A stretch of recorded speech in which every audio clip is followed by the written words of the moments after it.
Bueller Stadium, home of the Canton South Wildcats. Welcome to Big Time Sports and opening night of the 2009 high school football season. Good evening once again, everyone. Joe Dunn along with Charlie Jones. Glad you joined us tonight for the kickoff of the 2009 season. Should be an outstanding matchup. The Canton South Wildcats, the Dover Tornadoes. And Charlie, this has become one of the best rivalries in the last 4 or 5 years. Great games every time these two teams meet. You know, these teams have met 5 times since 2006, and never ever has there been a game more than 9 points for a winning margin. So this one, Joe, this is a big one. And what a way to open the season on Big Time Sports. Mo Demiscus at Canton South. You got Dan Ift at the Dover Tornadoes. This is going to be a good one for us to open the season. This game may take a while. Both the teams like to throw the football, but there'll be 2 new quarterbacks tonight. There'll be number 7, I think.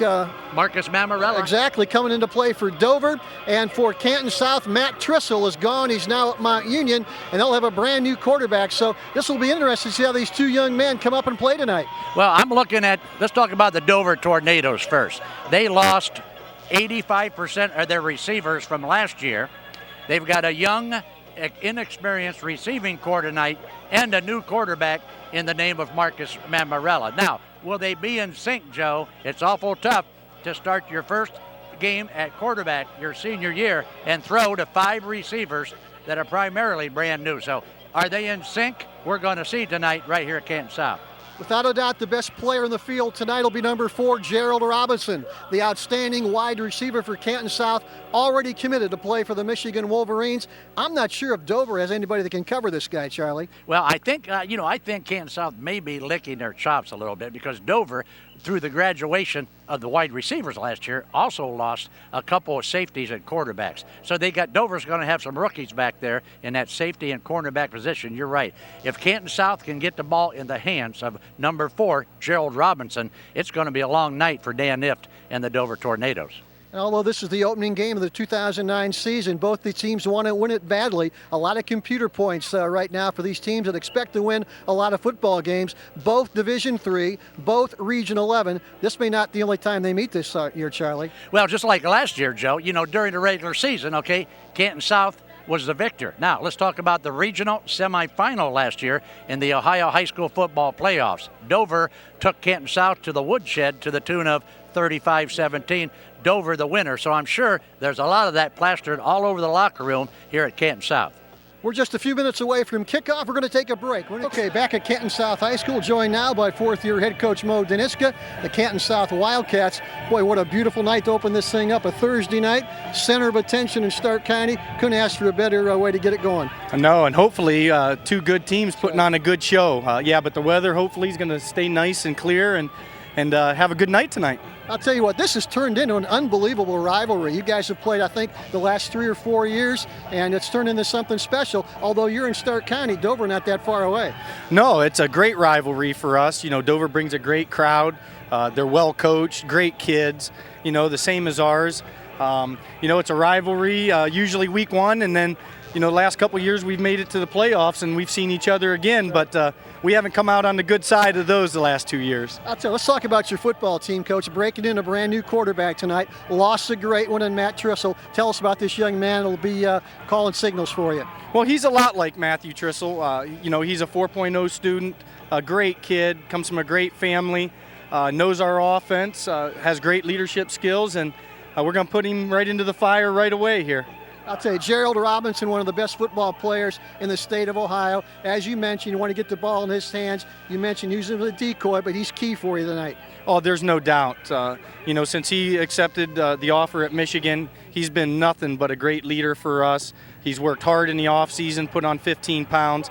And he's a playmaker, and we've got to get him some touches and find a way to get him the football. Now, defensively, Dover loves to spread it and throw it, so it could be a long night tonight. Oh, it could, but Marcus Mamarella, he'll do a good job for him, and he also is a running threat, a lot more, let's say, than Corey last year. So we're going to have our hands full, defending the pass and the run. Mo, thanks for joining us. Best of luck tonight throughout the season. Well, thank you very much. I appreciate it.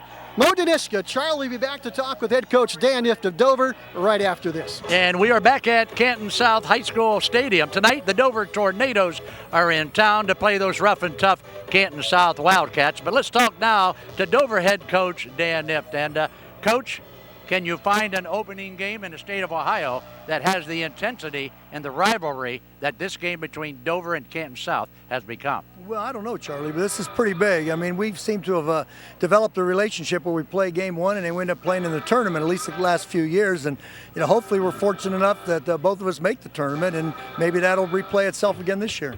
Coach, you had a great season last year, and if I'm not mistaken, in that regional semifinal against these very same Wildcats, you came out on top by a comfortable margin. Do you think Coach Demiscus is using that for a little bit of incentive tonight? Well, I don't know. It really wasn't that comfortable of a game. I mean, it was a 7-7 game at halftime, I believe, and it was tough. Every game we've played with them has gone down to the wire or been one of those nip and tuck games, so I don't expect this to be any different. How do you stop? And I'm sure you've been thinking about this with your coaching staff. How do you stop a guy that wears number 4 on his back by the name of Gerald Robinson? Well, you better get to the quarterback because he's such a talented youngster. We feel like we've got some kids that will do a good job for us defensively, but he's such a tough matchup. He's athletic, he's tall, he's fast, he's got great hand-eye coordination. He looks like what a Big Ten receiver should look like. So we better get some heat on the quarterback and help ourselves that way as well. All right, if you're getting that heat on the quarterback and you're taking care of that long pass to Robinson, what are you going to do with this kid by the name of Justin Klein, who, 1,300 yards last year on the ground? Well, we've got to pick and choose our times to blitz, and some are going to be run blitzes, some will be pass blitzes, some we won't blitz at all. Our defensive staff has got quite an elaborate plan hooked up. They're quite a challenge because they've got a running back, they've got a wideout, and a couple wideouts actually, and then they've got a bunch of kids inside in those wideout positions that do such a good job blocking and running bubble screens and jet sweeps that they're very, very difficult offense to defend, and I understand why people have got them as one of the favorites in the NBC. All right, Coach, final question, then I'll let you go. You got a new quarterback tonight, a great athlete in Marcus Mammarella, okay, but he's still new under center at quarterback. You got some new receivers. Are they going to be in sync tonight in this big opening game? Well, they better be, Charlie. We've altered some things, and we will continue to alter things as we go on. I think one thing was clear coming out of that scrimmage last week that, we can still run the 5 wide, which we will. But, Marcus has some skills, and I don't want to compare him, but he's got some Tim Tebow skills that we've got to start taking advantage of. All right, Coach, well said. Very best of luck tonight, and go get them Tornadoes. Thank you, Charlie. Thank you much. All right, so there you have it. A couple minutes away from opening kickoff. Joe Dunn and Charlie Jones will be back with exciting high school football. Joe Dunn along with Charlie Jones back at Canton South High School Stadium ready for tonight's opening kickoff. Dover won the toss. They had deferred until the start of the second half. So the Canton South under rookie quarterback Jared May will get their hands on the football to begin things tonight. Beautiful night for football. Big crowd here from Dover and Canton South. Gerald Robinson, the senior, on his way to Michigan, back to return the kick, along with junior Troy Sheridan. Zach Rafter with the kick, end over end kick, coming down to Sheridan, right up the center of the field, and he gets over the 25, maybe to the 26-yard line. And that's where Canton South will take over on their first possession of the football game. Our thanks to Summers Fitness, our sponsor for tonight's pregame show. And Charlie, we're off and roaring here in the 2009 season. Yes, Joe, and it's good to be back, buddy.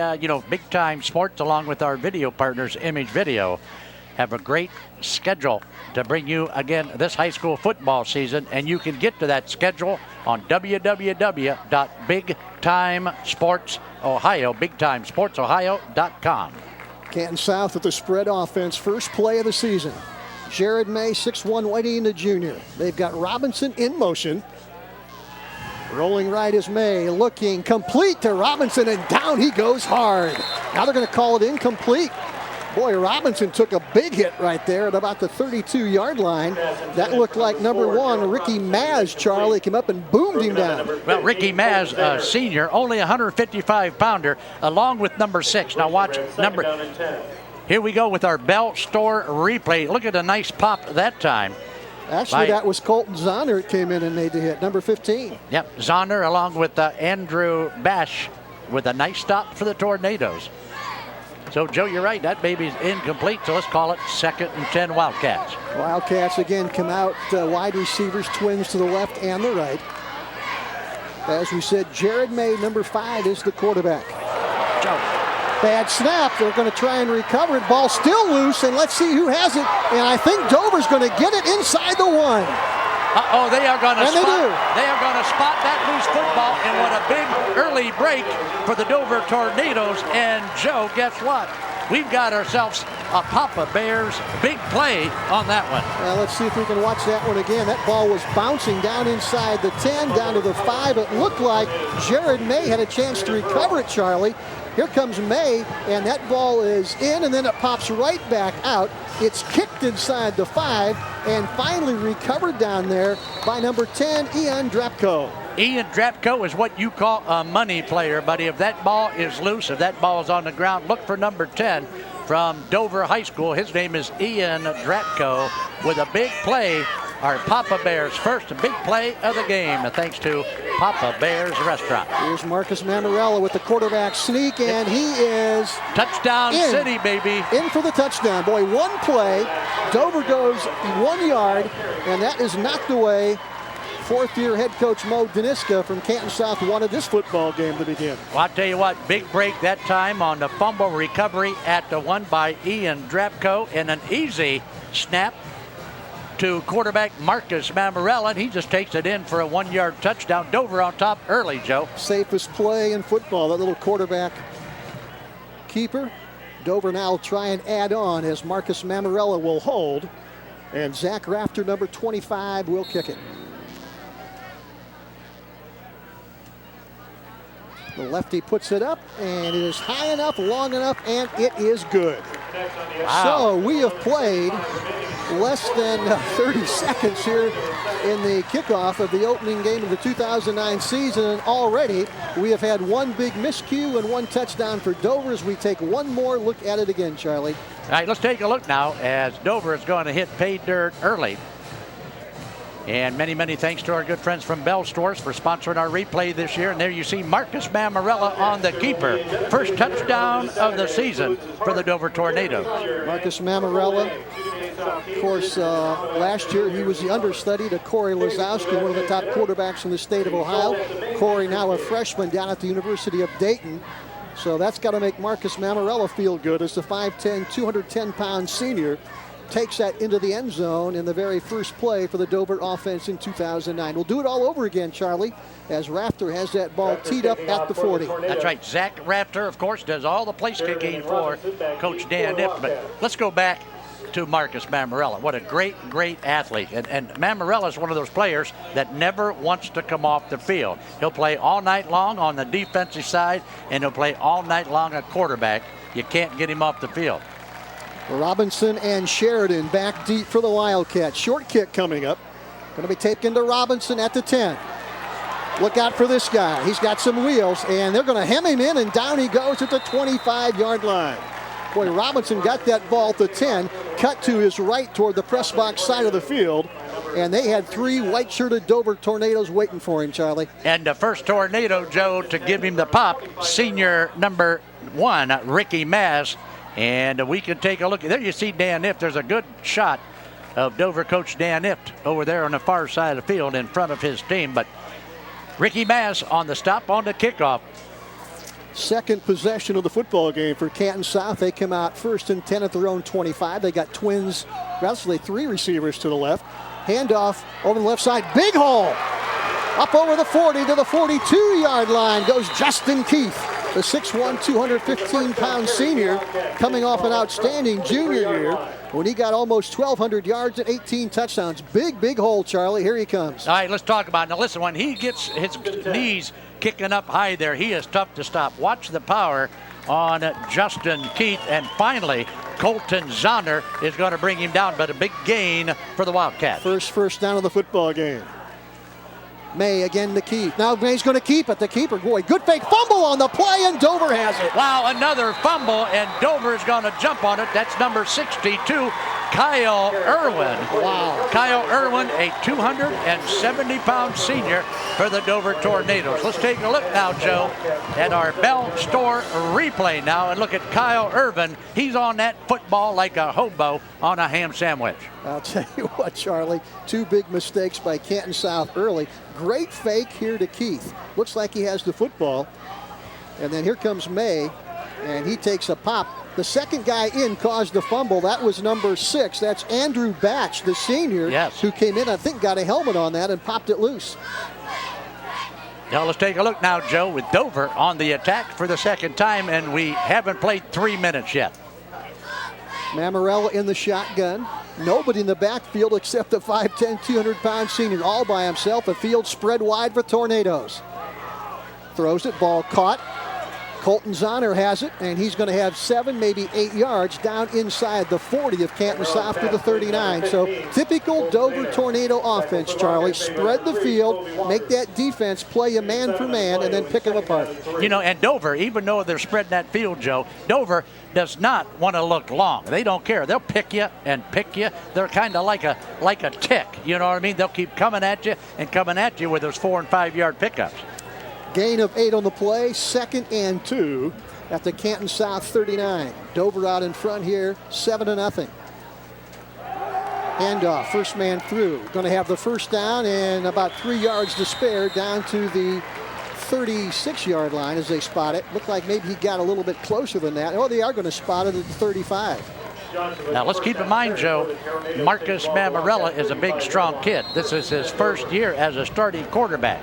Don't be surprised, Joe, if you see Marcus Mammarella on some keepers, because he's a strong kid and can run the football. Well, he is big at 210 pounds. You don't see a lot of quarterbacks that size. First down for Dover. Ball at the Canton South 35. Again, everybody spread across the field. 3 receivers left and 2 receivers to the right.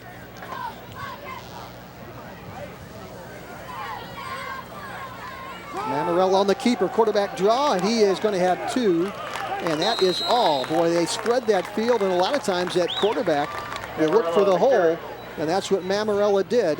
And they're going to spot that ball at the 33-yard line, maybe the 32. And we're going to take one more look at Mammarella. Let's take a look at our Bell Store replay. Here's Mammarella on the quarterback keeper. And, Joe, that's what you call keeping the defense honest. Dover's going to throw it 90% of the time, but you've also got a quarterback in Mammarella that can tuck it and take it. Gain of 3, 2nd and 7. Mammarella straight back. Rushes out of the pocket, and he's going to be sacked. Maybe a yard loss, but that is all as that pocket closed quickly. As Mammarella went back, Charlie, nobody open, tried to run with the football, and that quick up front defense for South was there to get him. Let's take a look now on our replay, Joe. Mammarella gets out of that pile up, holding his left hand. Let's take a look now and see if he gets it bumped. There he is on the bottom of the pile, and you'll see, Joe, as he gets up, he's shaking off that left arm. That was Colton Casto, the 6'1", 240-pound sophomore in there on the tackle for Canton South. 3rd and 7. Mammarella again with the keeper trying to break tackles. He's going to be short of the first down as they ran that option right. And again, Canton South closed in quickly. Well, Mammarella picks up about, 4 on the play, but they're going to be a little bit short.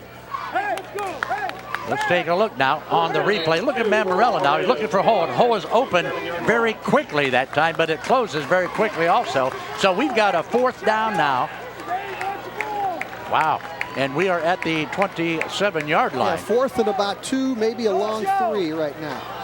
Well, this is first down territory, Joe. You got to go for it here. Early going, up 7. You need 2. Looked like they jumped a little bit. Mammarella is going to have the first down and more. At the 20, at the 15, inside the 10, out of bounds at about the 10-yard line. Looked like one of the Dover backs may have jumped a bit. No flag went down, and Mammarella rolled left for the first down and more. Well, let's take a look at the Bell Store replay. We just talked about how Marcus Mammarella is a pure athlete, and don't be surprised if he tucks it and takes it. And remember, Mellow Tones told you about this play right here. But you're right. It looked to me like somebody moved in that backfield, but no flag. So Dover with another big pickup. And wow, Joe, They're down at the 10-yard line, 1st and goal from the 10. Nose of the football just inside the 10. They cannot get a first down, I believe. They're going to have it 1st and goal right here. And Morrell again will keep it. 5-3, and that is it. Boy, he is a tough customer, Charlie, and he loves to carry that football.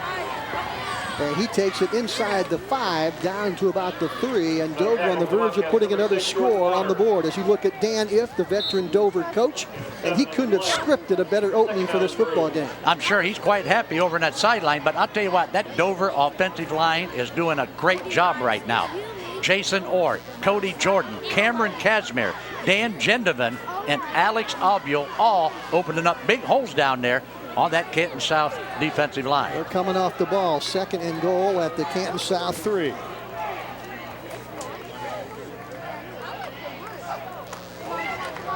This is Keith Johnson. And he is going to go into the end zone. Wow, Keith Johnson is going to take it in from 3 yards out, Joe. And I'll tell you what, when it rains, it pours. And right now, Canton South is standing under Niagara Falls. I'll tell you what, Keith Johnson with the carry, 5'11", 180, and a junior. That's the first time Dover has ran right, Charlie. And they go into the end zone right here. Boy, they got a nice block right there. Who is that? Number 42 is out there, but the better block there by number 1. Number 1, of course, is the main man with the game plan, Ricky Maz, with that nice block. Yeah, he sprung him right there, kind of pinned in that Canton South left side of their defense. Rafter with the kick up long enough, and again, it is good. So we have played about half of this first quarter. We've got 6 minutes and 43 seconds left in the first quarter, and thus far it has been all Dover. Tornadoes 14, Canton South nothing, and both touchdowns, Charlie, set up by Canton South Musketeers. I know, if you're Canton South, you got to be pulling your hair out right now. 2 very costly fumbles, and and Dover's that type of team that is very opportunistic. Now, hopefully I said that right. Opportunistic, okay? They take advantage of every little crack in the dam, buddy.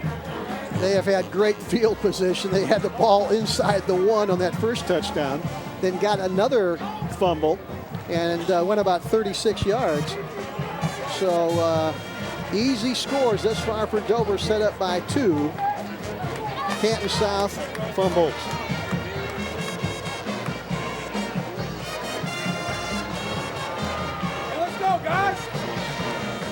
Mo Deniska, the 4th-year head coach for Canton South. All he wants now is a long time-consuming drive, get into that end zone. Got to get that defense off the field. Well, I'll tell you what, offensively for Canton South, they've got some weapons. Hey, that kid out of the backfield. Squib kick coming down.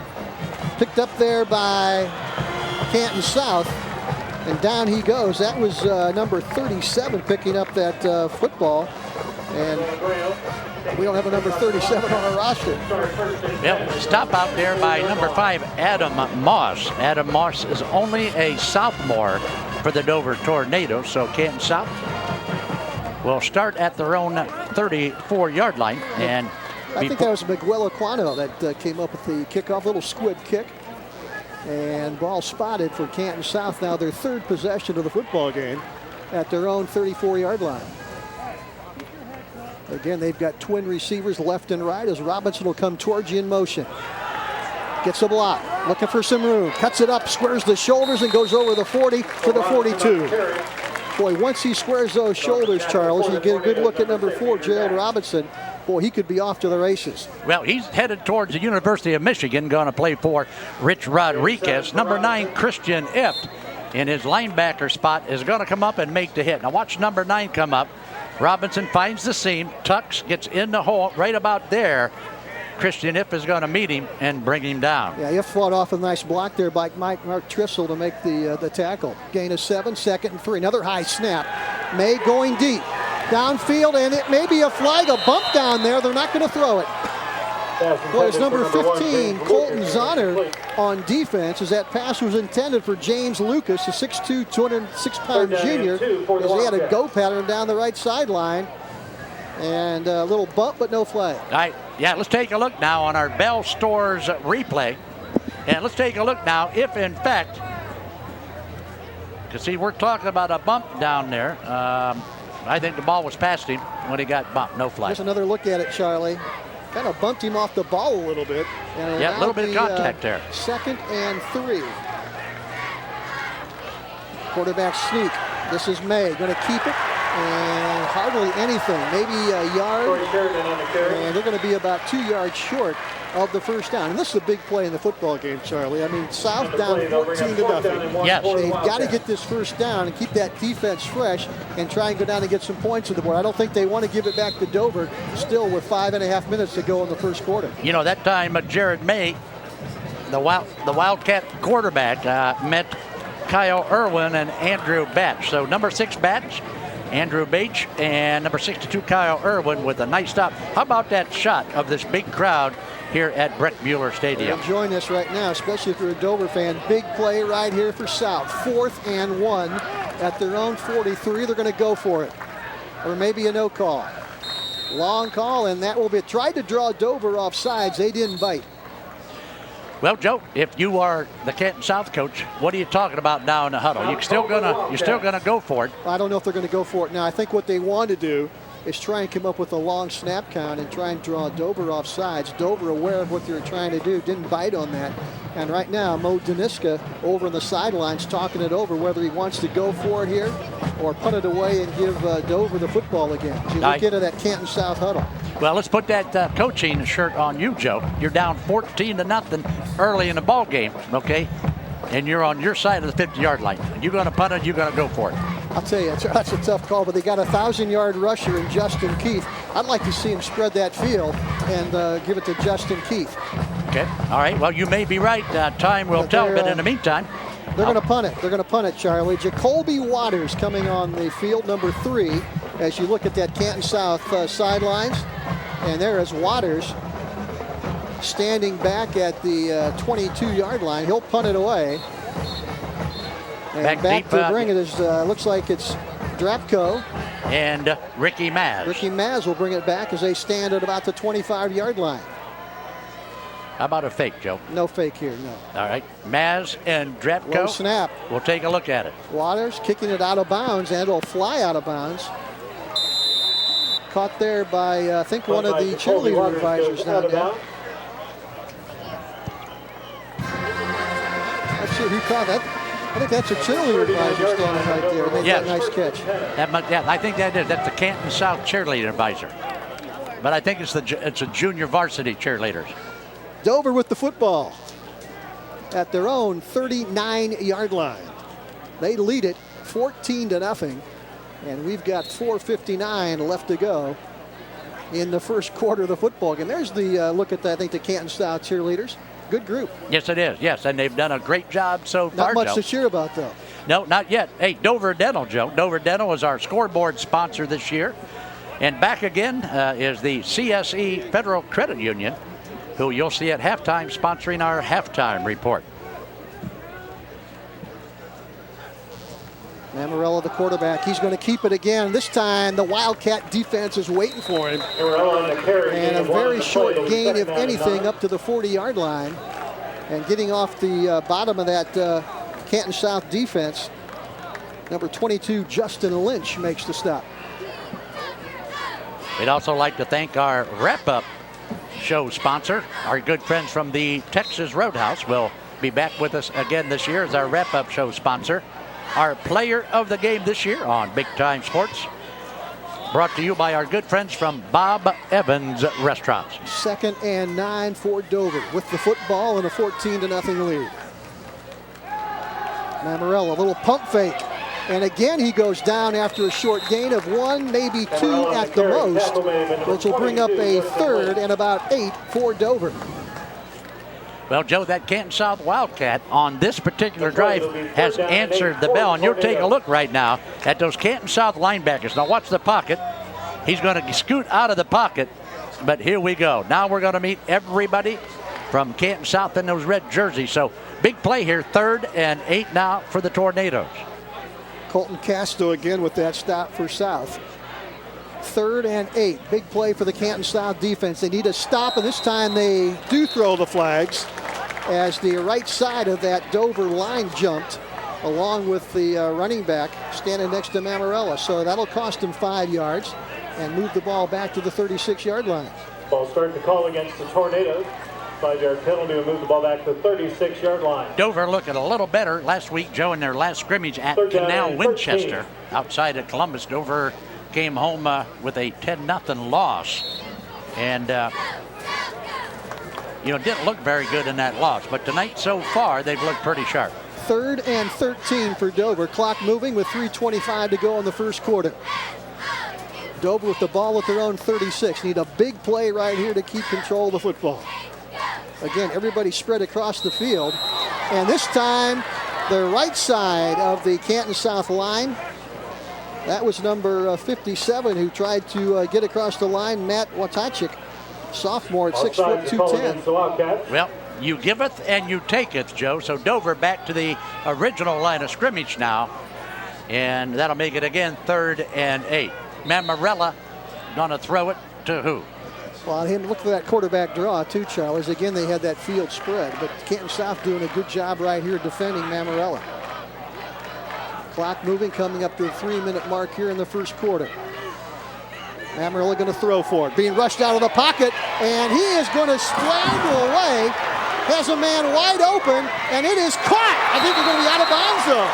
That ball was caught by Dropko, but he was out of bounds down at the Canton South 40 as Mamarella, looking like Houdini, got away from that one and scrambled away. That's right. That's this time Marcus Mamarella, who is a great athlete, but is not known as a speedster, gets out of the grasp, and there you see him shake that defender off. Mamarella is going to come back the other way. Finally sees Ian Drapko moving towards the sideline. Now the pass is right there, but he's with a nice catch, but he's pushed out of bounds. Pass is incomplete. Dover will kick it away. Boy, good play there by Drabko. Just could not get those feet down in bounds. And a high, short kick by Dover. This will give South great field position and gets a Canton South bounce back inside the 45 to the 42, maybe the 43. And the Wildcats have their best field position of the game. Well, I'll tell you what. Breaks are a big part of high school football. Dover with the first 2 breaks. This time, Canton South gets the break on the bad punt from Ian Drapko. So what great field position by the Dover Tornadoes. Our Dover Dental Group scoreboard says it all. 2:40 left to go in the first quarter. It is Dover 14, Canton South nothing, as the Wildcats come out trying to get some points on the board here, still in the first quarter. They've got trip receivers to the right, single receiver Robinson up top. Handoff Keith inside the 40, 39, and that's all he'll get. As again, Canton South spread that field and then got the football to their outstanding running back, Justin Keith. 62, Kyle Irwin on the stop for the Tornadoes. Irwin, Joe, 270-pound senior. Keep an eye on 62 along that defensive line for the Dover Tornadoes. He eats a lot of meals at Bob Evans. Yes, he does, buddy. Yes, he does. 2nd and 6, gain of 4 for Justin Keith. Again, a spread formation. Again, it's Keith, left side, first down and more. Down inside the 30, down to the 26-yard line. 1st and 10, Wildcats. Well, nice run that time by Justin Keith. Finally, Dover's going to bump him out of bounds. That was Brandon Murtaugh, 42, who finally gets to Keith. Take this nice cut to the left side of the pocket. Watch him sprint now. This kid can get out and can get Adam, and Dover finally gets over there and makes the stop in the name of Brandon Murtaugh. First down for Canton South at the Dover 21.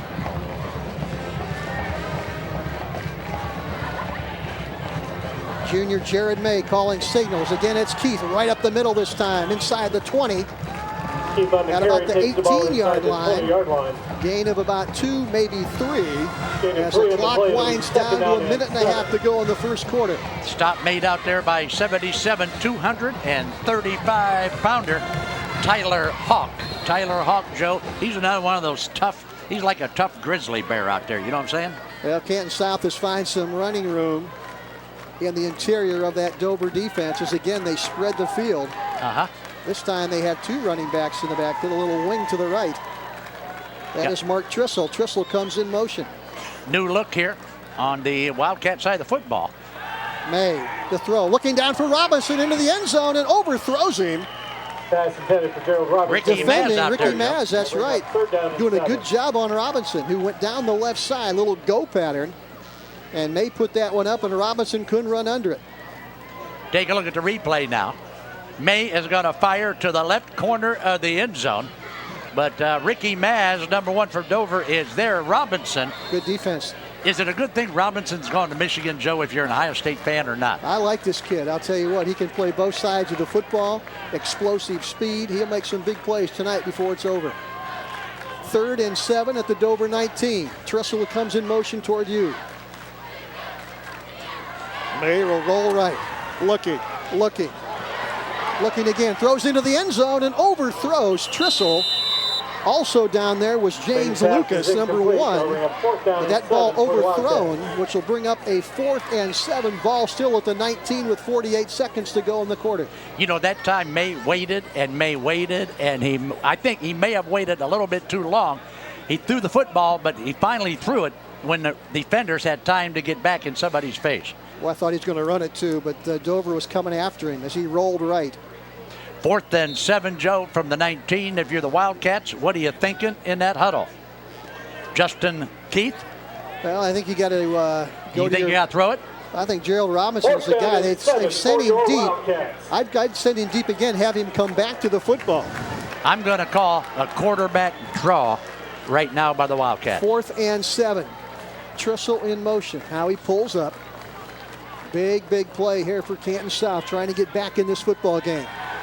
May throwing for Robinson, throws it up for grabs. He can't come down with it. Boy, he was open early, Charlie. And they did not get the ball to him in time, and he went up high, almost came down with the catch. But again, Dover there with a nice defensive play. Wow, let's take a look at this because he did go up high, and I'm going to get the number of that Dover defender because what a great job defensively. That's Maz. Wow, that's Ricky Maz, number 1, and Ricky Maz only 155 pounds. And look at the size difference between those two, and look how high Ricky Maz got up there to bat it down. Boy, Maz did get up early. It looked like Robinson was open early in between the two defenders. They get him the ball there. They've got the first down, and as quick as he is, he may get into the end zone. Wow, I tell you what a big play defensively for the Tornadoes that puts the stops on the Wildcats. Canton South was on the move, and Dover now, with 41 seconds to play in the first period, Joe is going to bring him over and talk to him a little bit. There you look at Mo Daniska, the head coach at Canton South. He's got to be disappointed right now. Boy, got great field position on that short punt by Dover. Could not capitalize on as they go out now with Dover with the football down at their own 19-yard line. And while we've got a chance, Joe, let's talk about Gary's Market and Deli. My good friend Gary Reese on Tuscarawas Avenue in Dover. That's Gary's Market and Deli, specializing in homemade Italian foods. This week's big time special, buy 1 Italian sub and get the 2nd Italian sub half off. Let me say that one time. I want everybody to get over to Gary's Market and Deli on Tuscarawas Avenue in Dover. That's Gary Reese and Gary's Market on Tuscarawas Avenue. Great place for homemade Italian foods. And if you buy 1 Italian sub this week, you'll get the 2nd one for half off. And tell everybody at Gary's Market that Joe Dunn and Charlie Jones sent you over, right? Does he deliver? He will deliver for you, Joe. Up to Jackson Township? Absolutely. He'd walk 3,000 miles to deliver to you, buddy. I'll tell you what. Here we go. Dover with the football in a 14-0 lead with under 45 seconds to go here in the first quarter. Mammarella, the option, and boy, they hit him back in the line of scrimmage as they are keying on Mammarella right now, Charlie, and not giving him much room. That looked like number 72 for Canton South that made the play. That's Justin Darnell, 6 foot, 262-pound senior defensive lineman.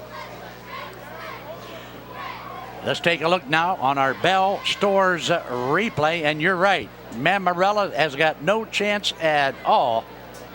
Boy, Colton Casto also in there, number 77, who's playing a heck of a football game. 6'1", 240, only a sophomore.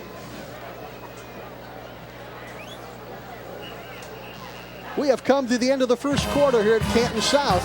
Our score, Dover 14, Canton South nothing. We have played one quarter of football here on opening night of the 2009 high school football season. We are at Canton South High School, and it has been all Dover here in the first quarter. 2 Canton South miscues. Dover is capitalized, and there's our Dover Dental scoreboard, 14-0 Dover. Dover, Joe, as you just said, 2 quick touchdowns, both on big fumbles by Canton South. Dover now deep in their own territory. Mamarella's going to keep it. He's looking. He's got to find some help because he's not that quick. He's going to dump it off to, no, can't get it to Ricky Maz. An incomplete pass by Mamarella. I'll tell you what, nice move there by Mamarella to get himself some room to at least throw that ball and save some yardage. And right now, that Canton South defense keying on Mamarella, not giving him much of room to do anything. Let's take a look now on our Bell Store replay. Mamarella with some time back there. This time he's going to look, but he decides nope, he's not going to throw it. He's going to keep it. Now he's going to try to sprint out left side, but it's going to be just as he's hit and he throws that little ding pass, it's going to fall incomplete.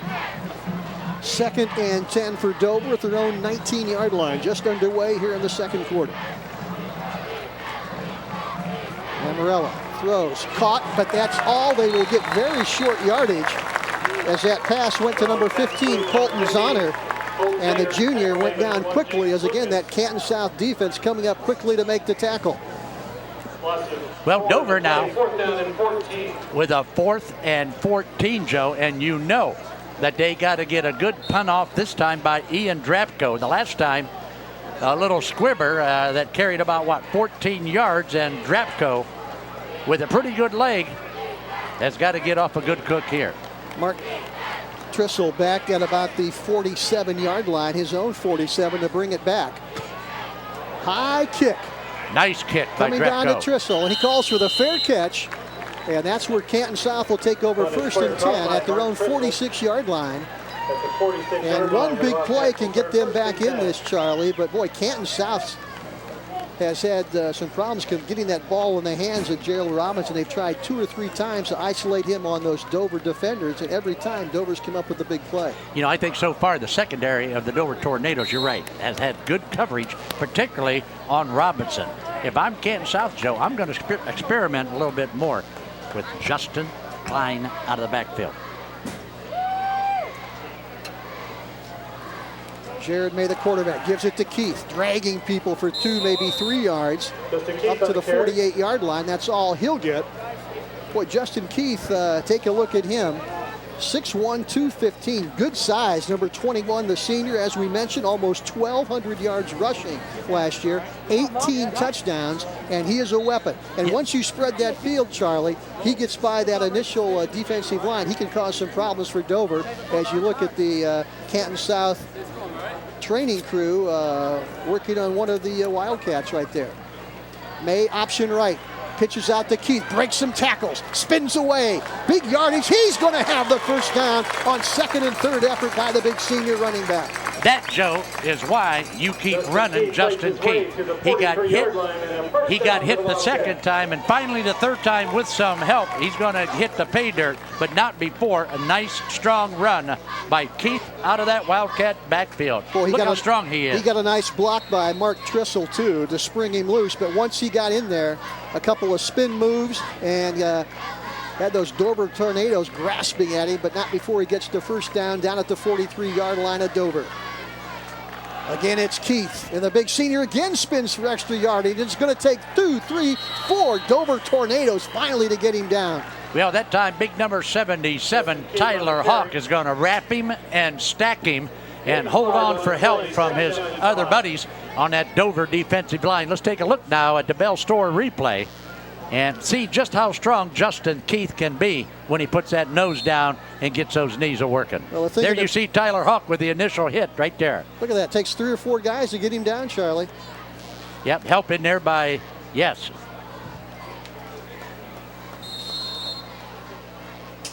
It'll be 2nd and 5.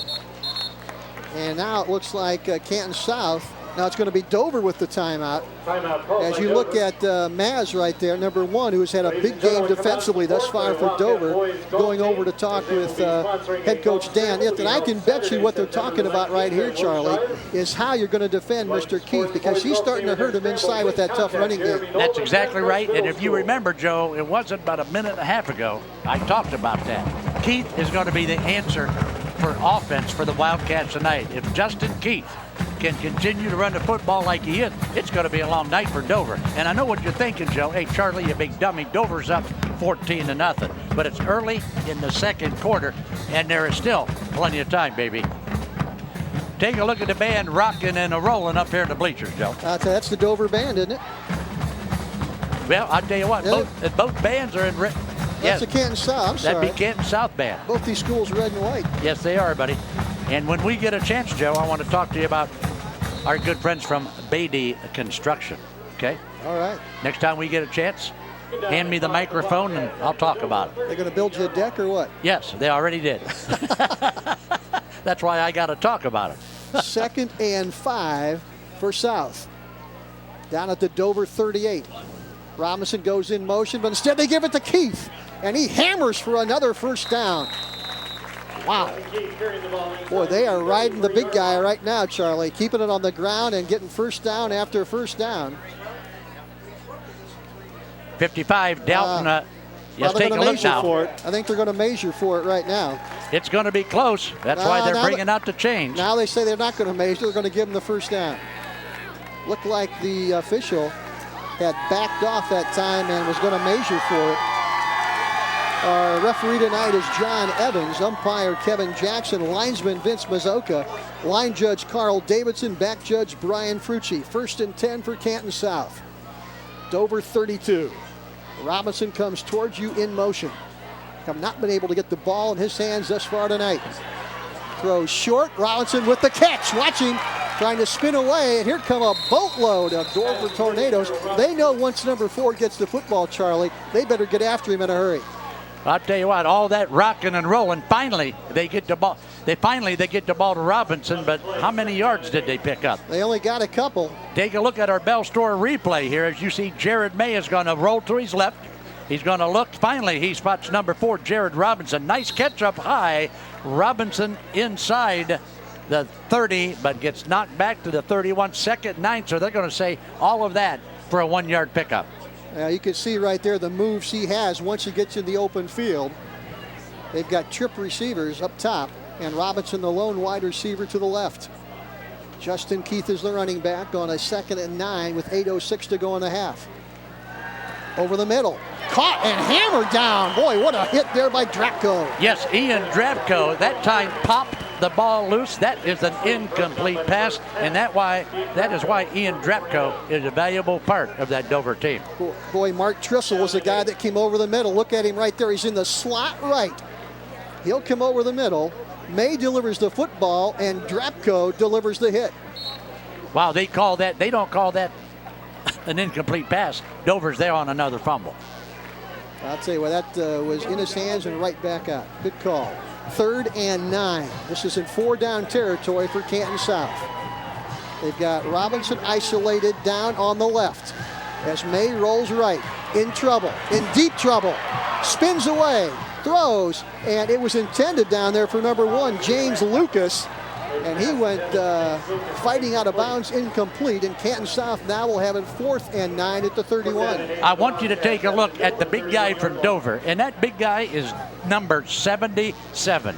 This kid's name is Tyler Hawk, and it's all about heart and desire. Tyler Hawk at 235 pounds is going to chase Jared May all over the field that time, putting a lot of heat on Jared May. May finally finds a receiver but cannot complete the pass.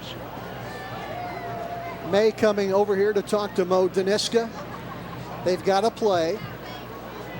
Gerald Robinson, number 4, does not even go into the huddle, Charlie, by himself down there.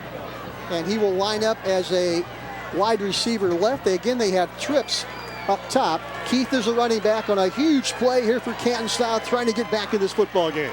They got to pick up the first down, Joe. If not, it's going to be a long first half. Throwing. It is through the hands of Robinson, through behind him. Wow, and I'll tell you what, that Dover pressure out there, Joe, was just Tyler Hawk again in there on the quarterback.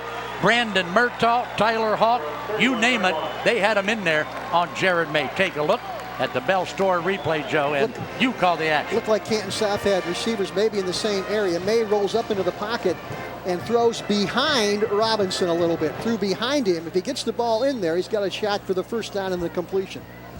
Now, Joe, the pressure, of course, on the Wildcats. Dover now with the football again, already up 14-zip here in the early second period. You know, Canton South's done a pretty good job defensively. You take away those two mistakes by the Wildcats, and we've got a good football game.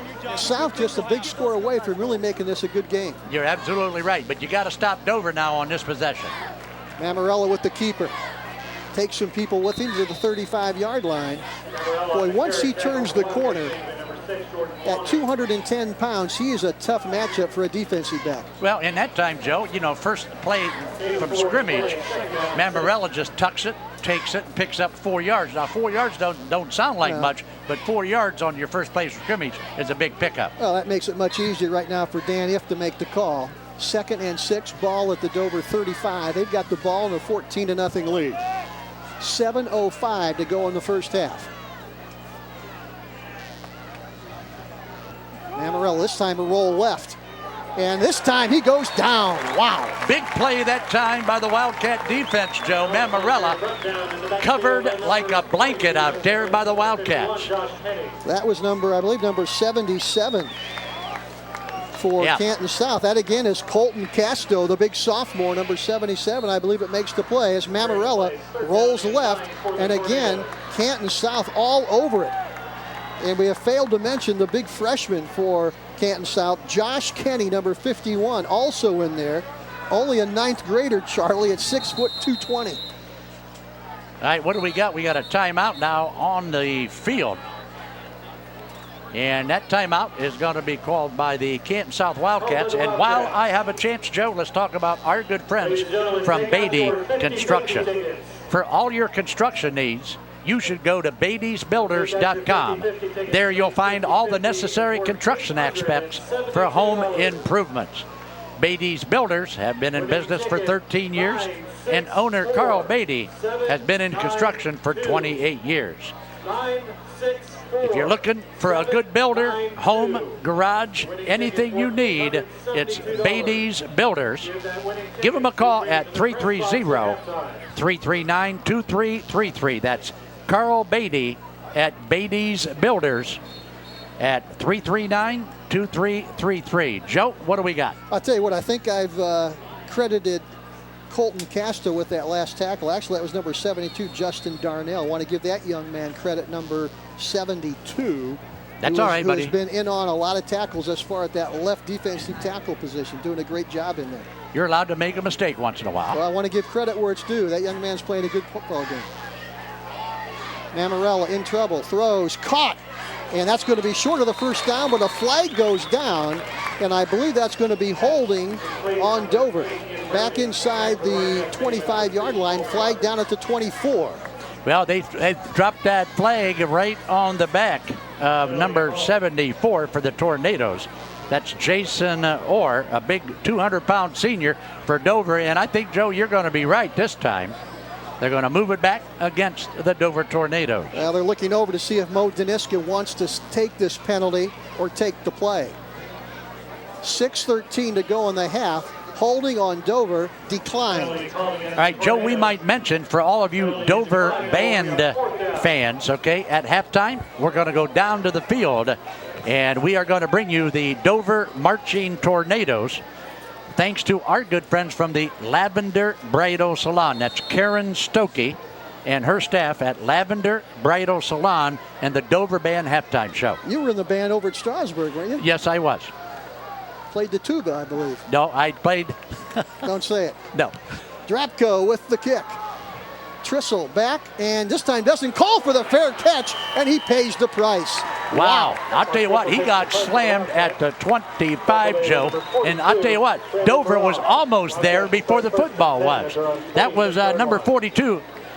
Number 42, Brandon Murtaugh. Watch the hit here by Murtaugh. Right there's 42. Boom. Right there. absolutely, wow. Trissel wanted to make something happen that time and had a couple Dover Tornadoes coming right down in his grill. And he did not call the fair catch, hung onto the football, and now South has it 1st and 10 at their own 26, trailing 14-0.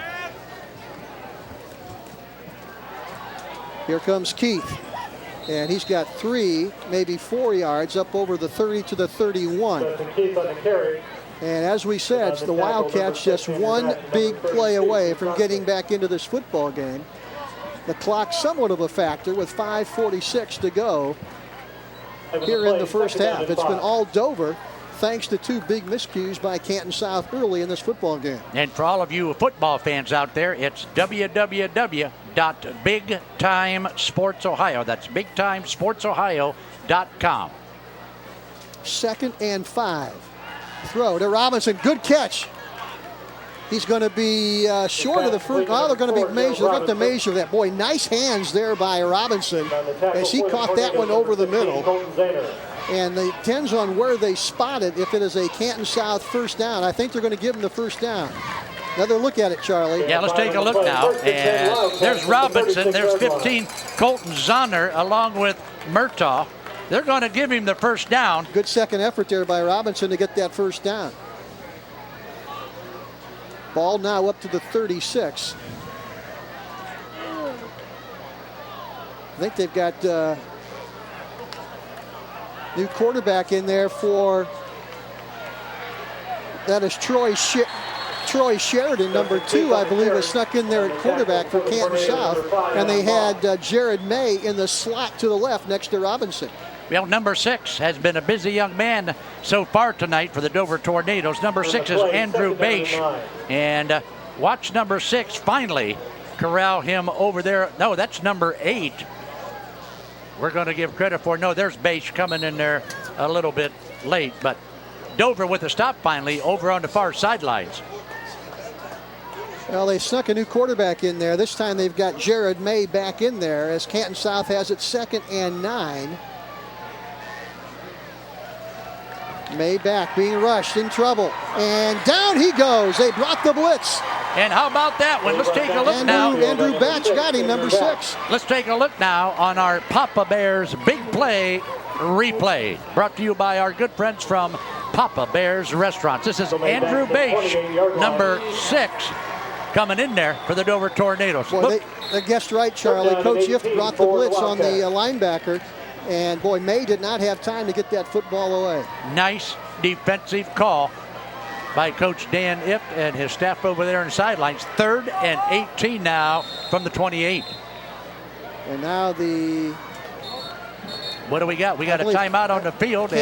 Dover's going to call it again. Dover going to call time, I believe, with 4 minutes and 12 seconds. And I'm not sure if they were set up wrong defensively or if they want to save some clock here, as they'll get the ball back in some decent field position right now. We've got 4 minutes and 12 seconds left in the first half. It'll be Canton South on 3rd and 18 from their own 28, with Dover leading 14-0, Charlie. All right, and Joe, let's talk about this big-time sports schedule here while we've got a chance. Next Friday night, we'll be over at Canton Central Catholic, and we'll take a look at the Crusaders and the Perry Panthers here on Big Time Sports. So mark it down now. Next Friday night on Big Time Sports, it's Perry at Canton Central Catholic. Then the following Saturday on September 5, we'll be over at Fawcett Stadium for Huber Heights Wayne and Canton McKinley. So, Joe, a lot of action here on Big Time Sports, buddy. Of course, I'll be over at Manchester tomorrow night for that Smithville-Manchester game. And 2 of the better small school football programs in this part of the state. Jim France, the veteran coach over at Manchester, with some great teams. But right here, we've got a big play. 3rd and 18 for Canton South. They'll be able to see that Saturday morning at 9 o'clock, I believe. Big hole. That's May. He's going to be up short. With the big hole. He's going to be, way short, Joe. Well, they ran the quarterback draw safe play right there. I'm not sure they want to put it up in their own end of the field. Maybe the turnover. There you see, tomorrow night, I'll be over there to provide the play-by-play action. The Smithville Smithies against the Manchester Panthers, Saturday morning at 9 o'clock on Big Time Sports. That's right, buddy. Big game. Manchester Panthers out of that tough Pac-7 conference against an always tough Smithville Smithy club.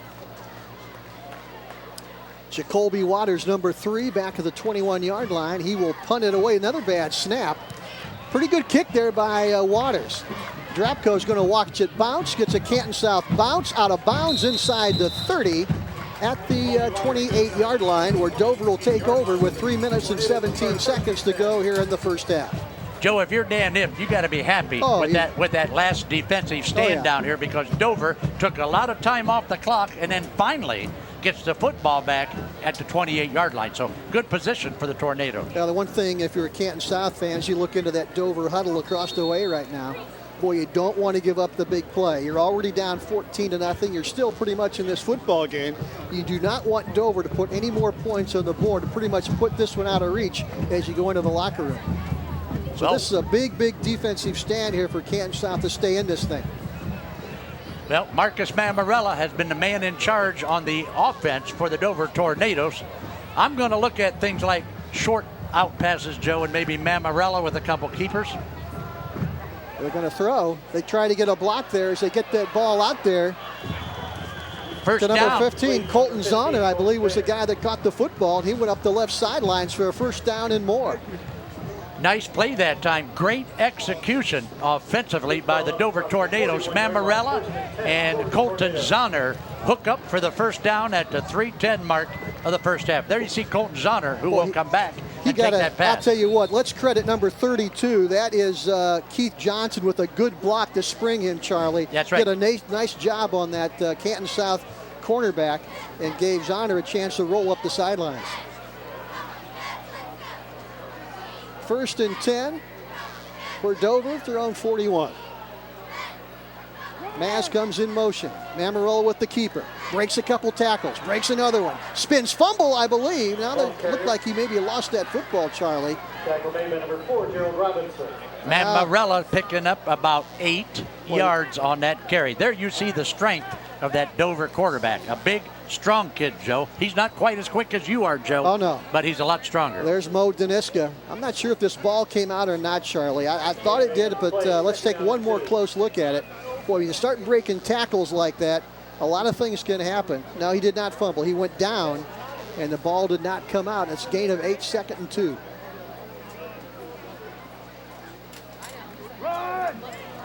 And first man through that is Johnson, number 32, for the first down. Keith Johnson. Keith Johnson on the carry. Primarily used as a blocker, Joe, but when you need those short yardage situations, they're going to give it to Keith Johnson. So Johnson and Marcus Mammarella, a great compliment running the football. 5'11", 180, and a junior. Keith Johnson, also an outstanding blocker coming out of that backfield. 2 minutes, 27 seconds to go in the half. Canton South right now playing defense, trying to keep them off that board again. Mammarella will throw. Now they run the quarterback draw, and he's got big yardage. Makes a nice cut inside, has the first down, down close to the Canton South 35-yard line. They'll spot it just short of the 35. Another Dover first down. When we take a look at time of possession in our CSE Federal Credit Union halftime show, Dover is just eating and eating and eating the clock with all of these long drives, and a nice piece of running there by Marcus Mammarella. And you want to hang on to the football right there, but he made a nice cut back toward the center of the field that got him that first down.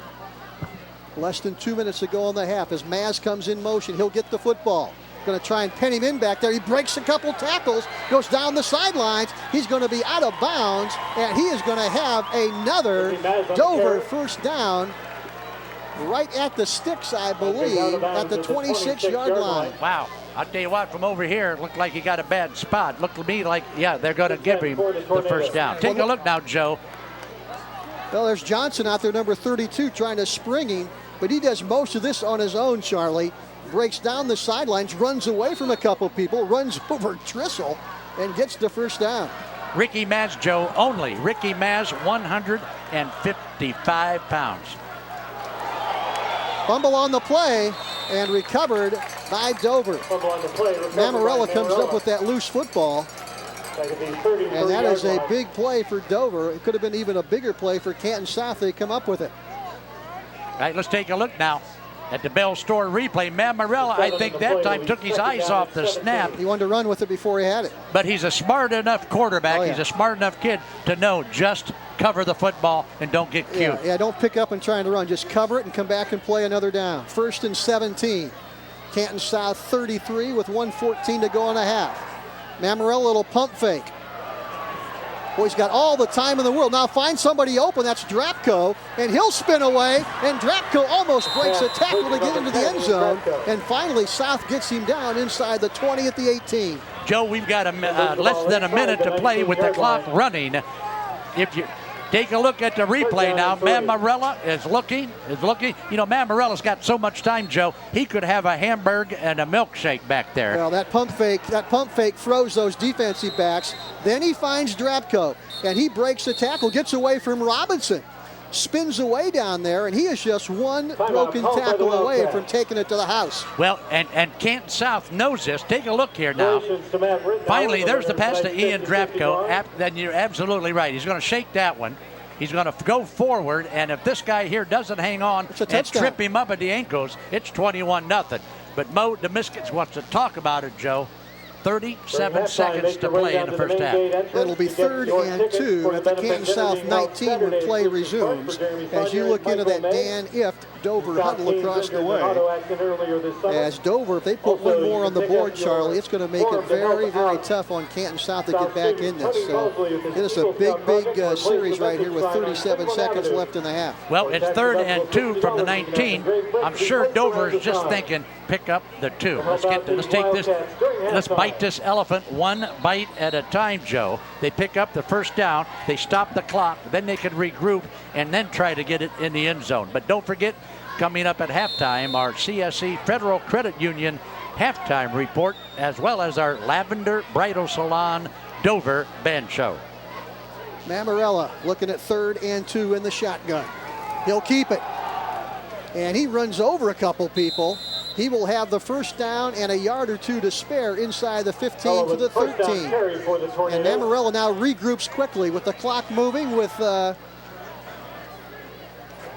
more timeouts for Dover, Charlie. So they got to be very, very quick here as they move the chains. Now they're going to get it going. He's going to spike it. Mammarella will spike it right there at the 15-yard line. Ball spotted at the 13.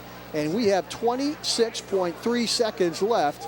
And they may be setting up for a field goal attempt by number 25, Zach Rafter. They may try and center this football and give that young man a chance to put 3 points on the board. I have seen Zach Rafter put him through the uprights from 45. He's got a good leg. He's a good, strong kid. If he gets a hold of it, it'll be all right. I've seen him put him in from 45 yards out. Zach Rafter of the Tornadoes. Dover with trip receivers to the left. Got slot receiver Drapko on the right. Mammarella may be changing things up right here.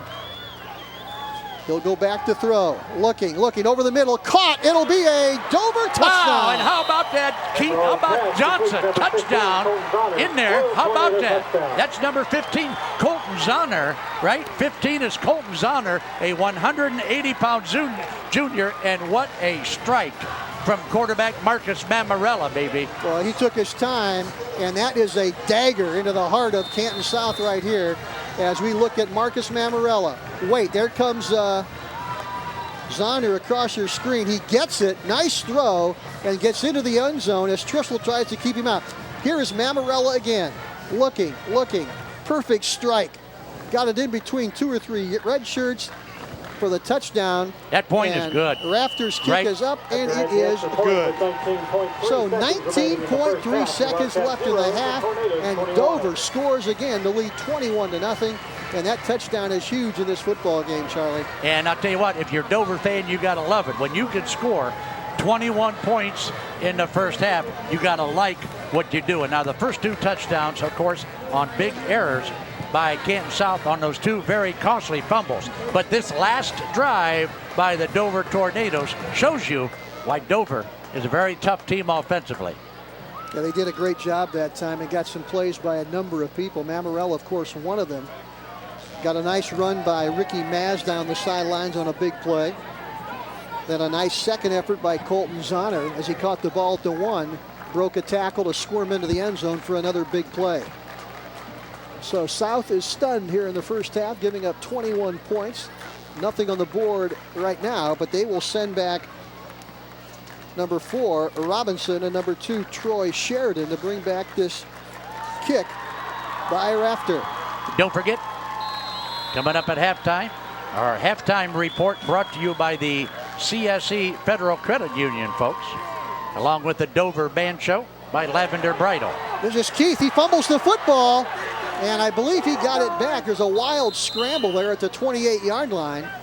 I tell you what. As Keith tried to come up and get that one on the run, Charlie, and he fumbled the football, but he got it back. He was lucky to get it back because I thought Dover had wrestled it away from him, but well, if he gets that on the run, he's got a chance to do some good. But boy, that thing was a tough football to handle.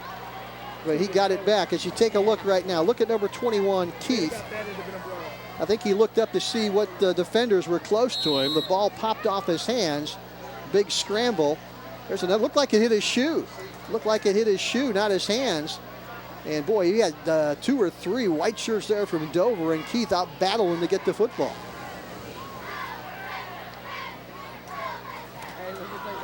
Here's a handoff to Keith. Cuts toward the sidelines. He will not be able to stop the clock. And now they're going to call a quick timeout, and the clock runs down to 3 seconds.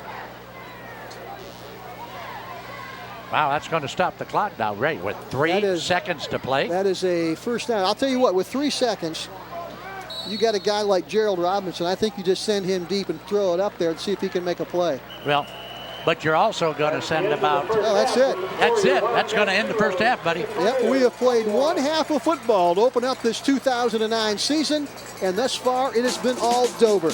2 big Canton-style turnovers for Dover with 14 points in the first half.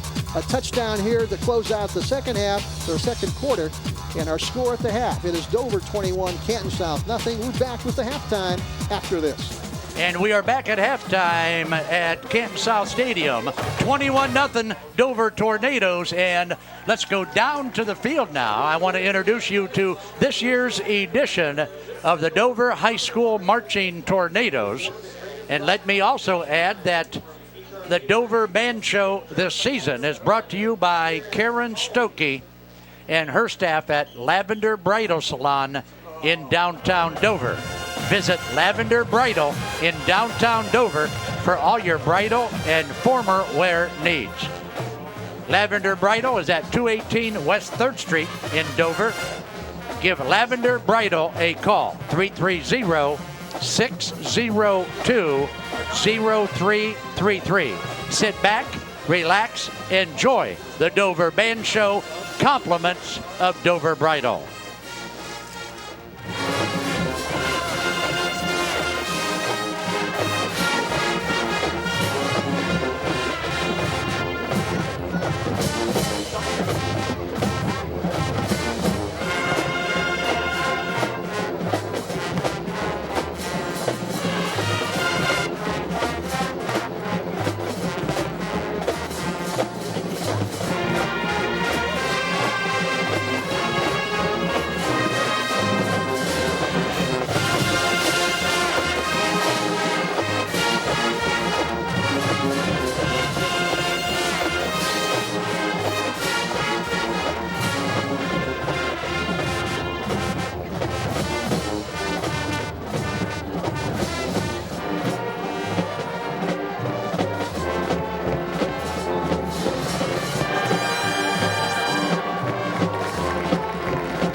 Tornadoes now pay tribute to one of the greatest guitarists of all time, Stevie Ray Vaughan.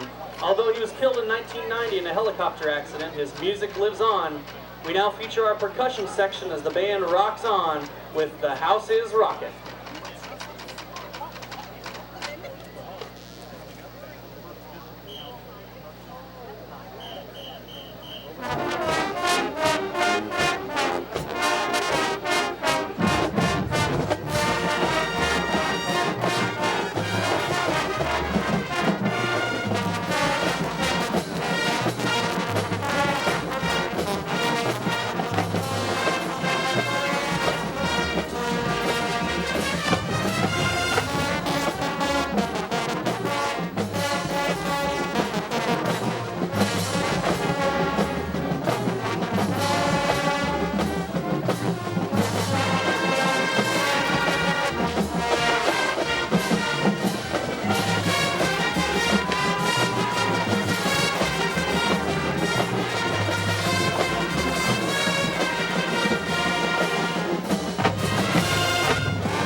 The Marching Tornadoes conclude tonight's show with their school songs, Dover Victory All right, March and the Dover Tornado Marching Band. What another great show tonight by the young men and the young ladies in that Dover High School Marching Band. Many thanks to Lavender Bridal Salon for sponsoring the Dover Band Show this year.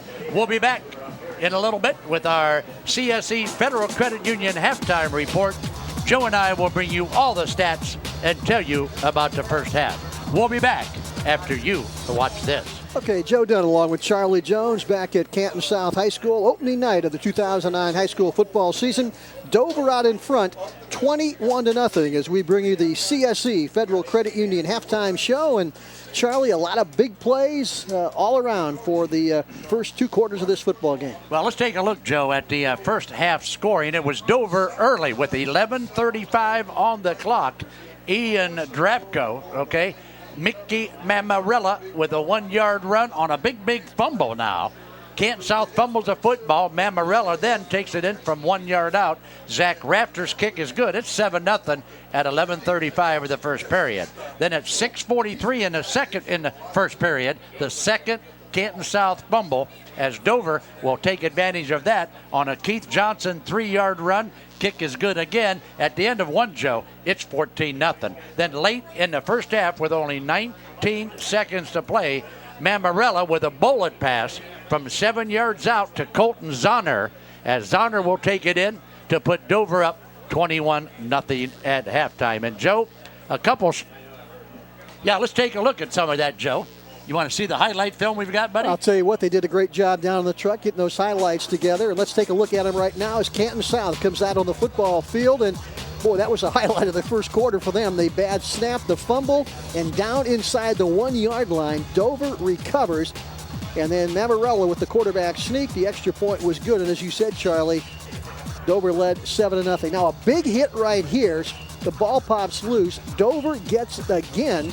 And this time Johnson with the good block there rolls untouched into the end zone for Dover's second touchdown of the football game. Again, the kick was good, 14-0. And now a big hit there on Trissel as he caught that punt and got hammered. Another big play as Dover brings the linebackers on the blitz. Big play to Drapko as he spins away from Robinson for a big play late in the first half.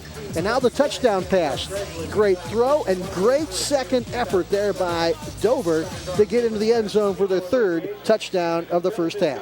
Right you are, Joe. So far in the game, it's been all Dover Tornadoes, at least on the scoreboard at 21-zip. Taking a look at some of our first half stats. Marcus Mammarella, the Dover quarterback, has carried the ball 15 times. Joe, this guy is a quarterback and already has 15 carries. Mammarella with 53 yards on the ground in the first half. In the air, he's 6 out of 9 for 48 yards. His favorite receiver, number 15, Colton Zahner, with 4 receptions for 23 yards and 1 touchdown for Colton Zahner.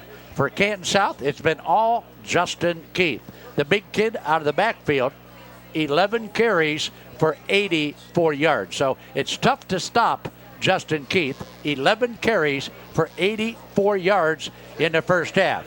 Jared Majo through the air. This shows you how valuable Justin Keith is. Through the air, Jared May in the first half only 2 out of 10 in passing attempts, buddy. They look at Canton South head coach Mo Deniska trying to find some way to get back into this football game. His Wildcats trail 21-0. As you remember, Charlie, Dover won the coin flip to start this football game. They deferred now to the second half, and they will get that football as they move right to left here to begin play in the third quarter with a 21-0 lead. Well, I'll tell you what, somebody on the Dover coaching staff is looking like a real genius right now. You're up 21-0, and you're going to get the ball to start the second half. But while we've got a chance, don't forget Gary's Market and Deli on Tuscarawas Avenue in Dover, home of homemade Italian foods. If you buy 1 Italian sub, you get the second half off. So stop in at Gary's Market and Deli and see my buddy Gary Reese.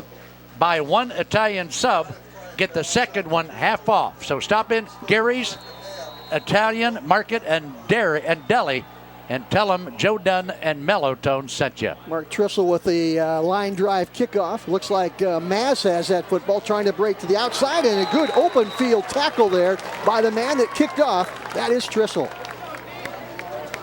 Mark Trissel, the 5'11", 170-pound senior, with a nice open field tackle to bring down Maz, and the ball will be spotted at the 28-yard line of Dover. They take off 1st and 10. There you look at the Tornadoes right now. And what Canton South needs now, Charlie, they need a number of 3 and outs to get back in this football game, get that football back. Mammarella has gone all the way at quarterback, 5'10", 210, and a senior. He's got Johnson beside him, number 32. Trips up high. Johnson gets the call. Pretty good hole over the left side. Gets 4, maybe 5 yards to the 32-33-yard line.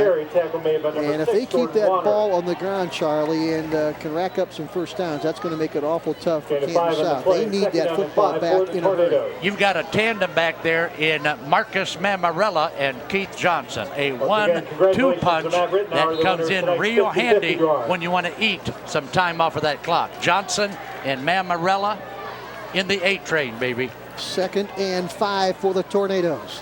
Maz in motion. Mammarella with the keeper, and he takes a couple tacklers with him. He took the freshman Kenny for a little bit of a ride, and they're going to be short of the first down by maybe a half a yard, maybe the length of the football. Let's take a look now on our Bell Store replay. Nice fake in the backfield.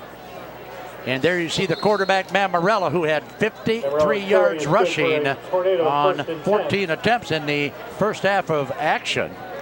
And the clock, Joe, just continues to run here at Canton South Stadium. Boy, right in the middle of that Canton South defense is that young 9th grader, the freshman, Josh Kenny, 6 foot 220.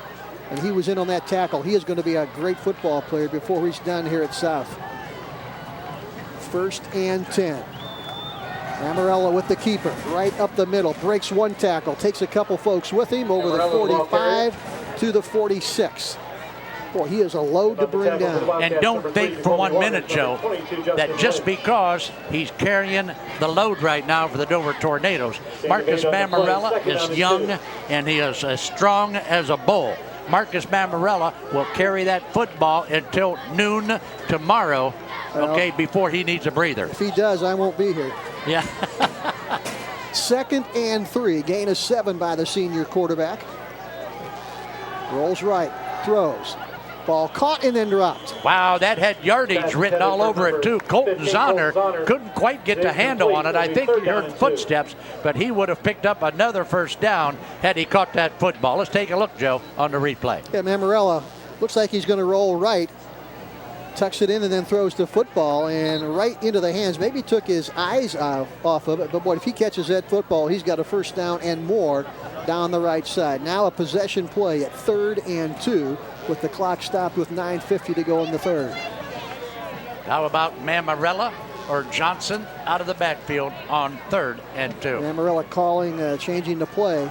Handoff goes to Johnson, and that's going to be close. That is going to be very close to a first down, depending on where they spot it. And I'm going to say he's got it, Joe. I'm going to call it from way up on top. And they're going to bring it. Wow, they're going to give him a first down. They're not even going to bring the chains out. Well, he got a pretty good spot on that, and that was a huge play for Dover to keep control of the football. And they will knock 2 or 3 more minutes off that clock. And Canton South desperately needed to stop there on 3rd and 2. They did not get it. Clock moving, 9:29, 9:28 left to go in the 3rd quarter. It's been all Dover thus far. They lead 21-0. 1st and 10 for the Tornadoes, own 48. Mamarella, the keeper, big hole in the right side. And he gets 4 or 5 more, and that's all he needs, hammering away at that Canton South defense. You know, and what's so tough about this, Joe, is the Canton South defense, they know, the Wildcats know what's coming, but so far they have not found an answer to stop this. Fake to Johnson, and then they get a good block, and finally, the stop down at the 48-yard line at Canton South, gain of 4 more, 2nd and 6. If you can freeze those linebackers for just a second or two, that's going to leave the hole open for Marcus Mamarella to pick up that yardage. What sets it up is that spread offense. I mean, they've got to defend those wideouts, and that opens up the middle of that defense. This is Maz, big hole in the right side, and he squirms for close to the first down, and depending on where they spot it, he'll come up maybe 3 yards short. Ran a little misdirection that time to the right side, and Maz got there in a hurry. Joe, I want to point out that Ricky Maz, who has played a big part in tonight's game, is only a 155-pounder, buddy. But he is tough from his head to his toes. He showed me something early in this football game when he got off the ground and defended that pass to Robinson down in the end zone. Boy, he was up high to battle the kid on his way to Michigan. 3rd and 2, another big play for the Canton South defense. They need to stop, and they jump. Yep, and that's a Dover first down, Joe. Yes, it is. They're going to move the chains and give Dover the first down on the encroachment penalty by the Wildcats. Boy, Mo Daniska does not like that. That is another first down to begin this second half, and I'm sure he wanted to come out knowing Dover was going to get the football and get them 3 and out and try and get on the board and get back in this thing. Texas Roadhouse, our good friends from the Texas Roadhouse, our wrap-up show sponsor. And then Bob Evans Restaurants will award our MVP tonight. This is Johnson with the football out of the backfield for Dover. And Johnson is going to get inside the 35 to about the 34-yard line. Another 5 yards. They're getting good yardage on first down, and that is creating some problems then for Canton South. They are right now, I believe, in 4-down territory. They've got a 21-0 lead. They don't want to give up this football. They're taking a big chunk of clock right now. We are down to 7:15 to go in the 3rd quarter. And it'll be 2nd and 6 for Dover down at the Canton South 35. I need to talk about that Dover offensive line. Doing a good job. They are doing a great job out there in the trenches. Mamarella, again, kind of bumped. He's going to try and get around the corner and gets maybe back to the line of scrimmage and maybe a half a yard at the most. Boy, he did a good job getting anything out of that, Charlie. Joe, let's talk about number 74, Jason Orr. Number 56, Cody Jordan. Number 58, Cameron Casimir. 61 is Dan Gendevin. Let's watch him work right here, Charlie. Got a good block again from Johnson. Boy, he's aggressive there, coming out of the backfield as a blocker. And then Mammarella does it himself, getting back to the line of scrimmage. Credit also to number 51, Alex Obio, on that Dover line. 3rd and 6. Mammarella by himself in the backfield. Looking, throws, ball batted away. And that's a big play by South to force a 4th and 6.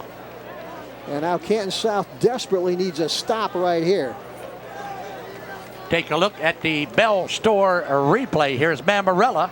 Mammarella has the time, but you see it's starting to collapse right now, and a big lineman, number 71, is that it? Yeah, number 71 comes in to make the... Number 21 for Canton South is, that's Justin Keith, the running back, with the big paw up there to knock that down. Those 2s look like 7s, Charlie.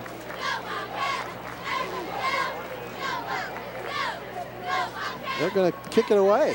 Surprises me a little bit. They're going to try and pin Canton South deep, and they're going to do a great job getting that ball down inside the 5 to the 4. Boy, great kick and great punt coverage there by Dover. I'll tell you what, quick kick that time by Mammarella. I'm telling you what, it don't get any better than that now.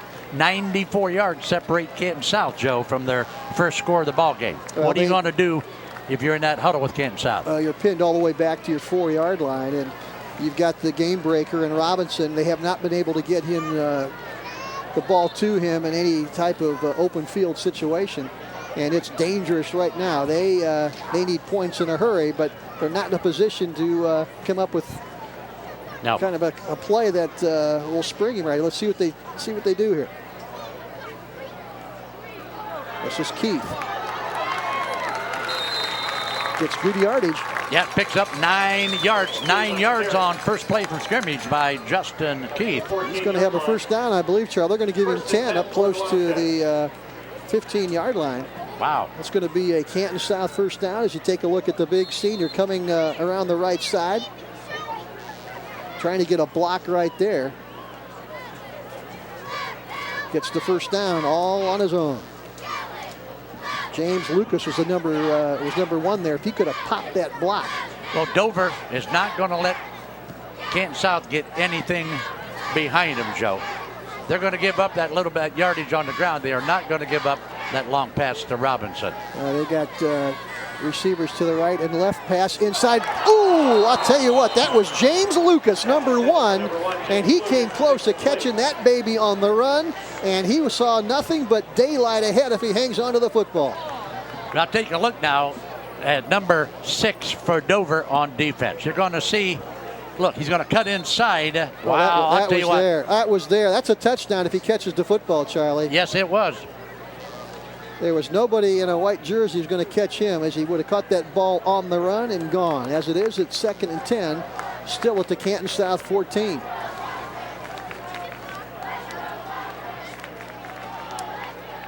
Hand off to Keith. Again, the big guy breaks tackles over the 25 to the 26. Boy, I'll tell you what, it's too bad if you're a Canton South fan, Charlie. This is not a closer game because Dover's had no answer to bring Keith down. No, absolutely not. Here you see Keith again picking up a large chunk of real estate on this carry from scrimmage. Keith had 84 yards. There's a look at it. Boy, he on 11 carries in the first half. I think it's impressive with Keith. You watch that initial hit. That does not bring him down. He gets big yardage after the first guy gets him. Dover now is going to talk about, wait a minute, we've got an equipment problem down on the field.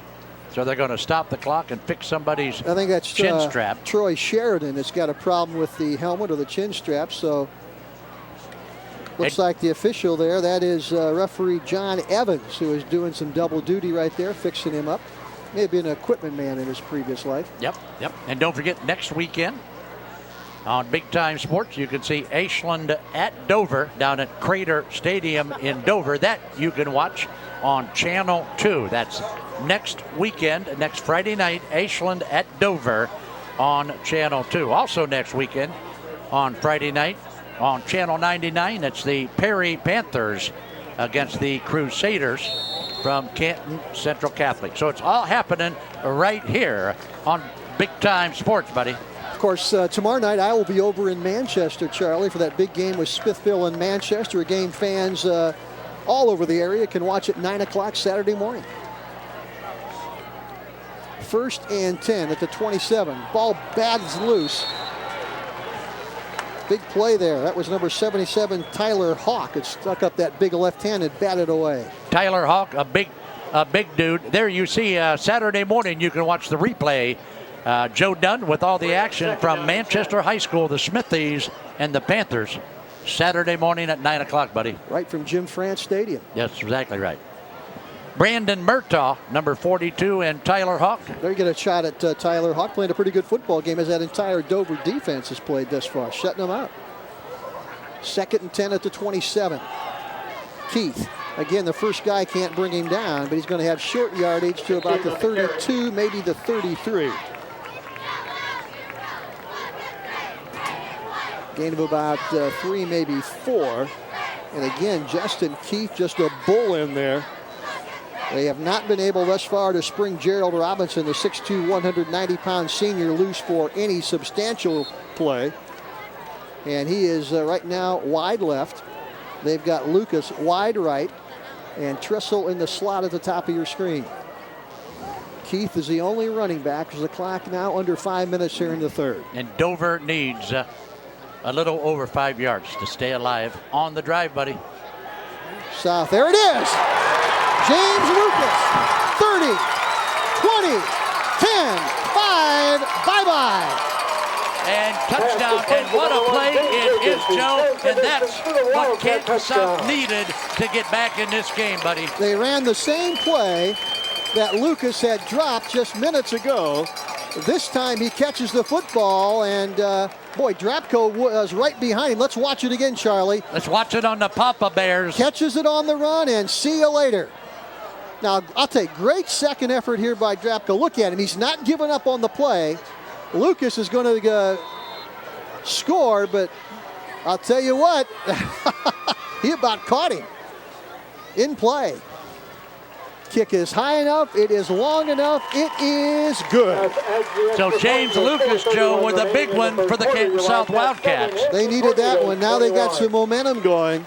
And they still have 4:31 left to go in the third. It is now Dover 21, Canton South 7. Let's take one more look at that big play here for the Wildcats. Jared May, the quarterback. James Lucas, 6'2", 206-pound junior, breaks the tackle, and he sees nothing but open space ahead of him. Looks like he may slow down a bit, though. Right about now, he is looking for the end zone and gets hit right there. Boy, I tell you, that would have been embarrassing if he is popped there at about the 1, but he got into the end zone to make it 21-7. So new life in the stadium now from the Canton South Wildcat fans as Lucas rips off a big one for a touchdown. 21-7, Joe, and they're working on Lucas. He may have cramped up down there. He's down flat in his back at about the 30-yard line. There you get a real good look at it. Looks like that right calf is cramped up on him, and that may have been the reason why he slowed down a bit at about the 5-yard line and just got into the end zone. Well, it's one of those nights, Joe. It's one of those hot, humid. Yep. That's right, hot, humid nights for football players. It's a good way to get a good cramp tonight. He needs to get something in his system that you don't see very often. That's water. That's true. That's exactly right. That's exactly right. Well, all of a sudden, it's a little bit interesting now, Joe. Dover taking a lot of time off of that clock, but finally, Canton South finds Lucas on that little quick slant in, and Lucas, 68 yards to pay dirt. Mark Trissel will kick it off for Canton South. And number 1, Ricky Maz will bring it back for Dover's. That ball came off the tee at the 40-yard line. And what South needs now is some great kick coverage. They need to pin Dover down deep and try and get them 3 and out and get that football back. There you get a look at Trissel.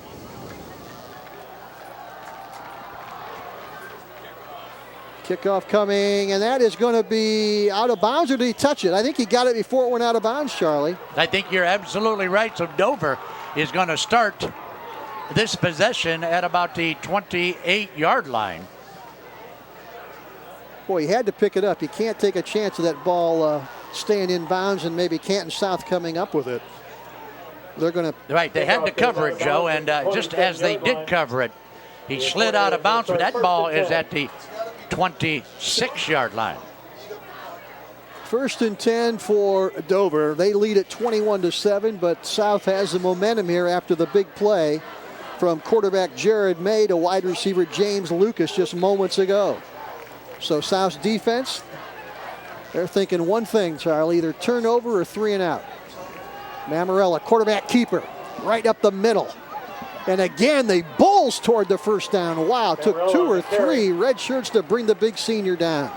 Wow, 53 yards for Marcus Mammarella in the first half, and he's going to have that. If he keeps up this pace, he's going to have himself a 100-yard game. Here's when a quarterback like Mammarella really is critical, because he can keep the football. He can eat up a lot of time. He's tough. He gets stronger as the game goes on. And right now, he is the key in this football. If he keeps running the football like that, South's going to run out of time.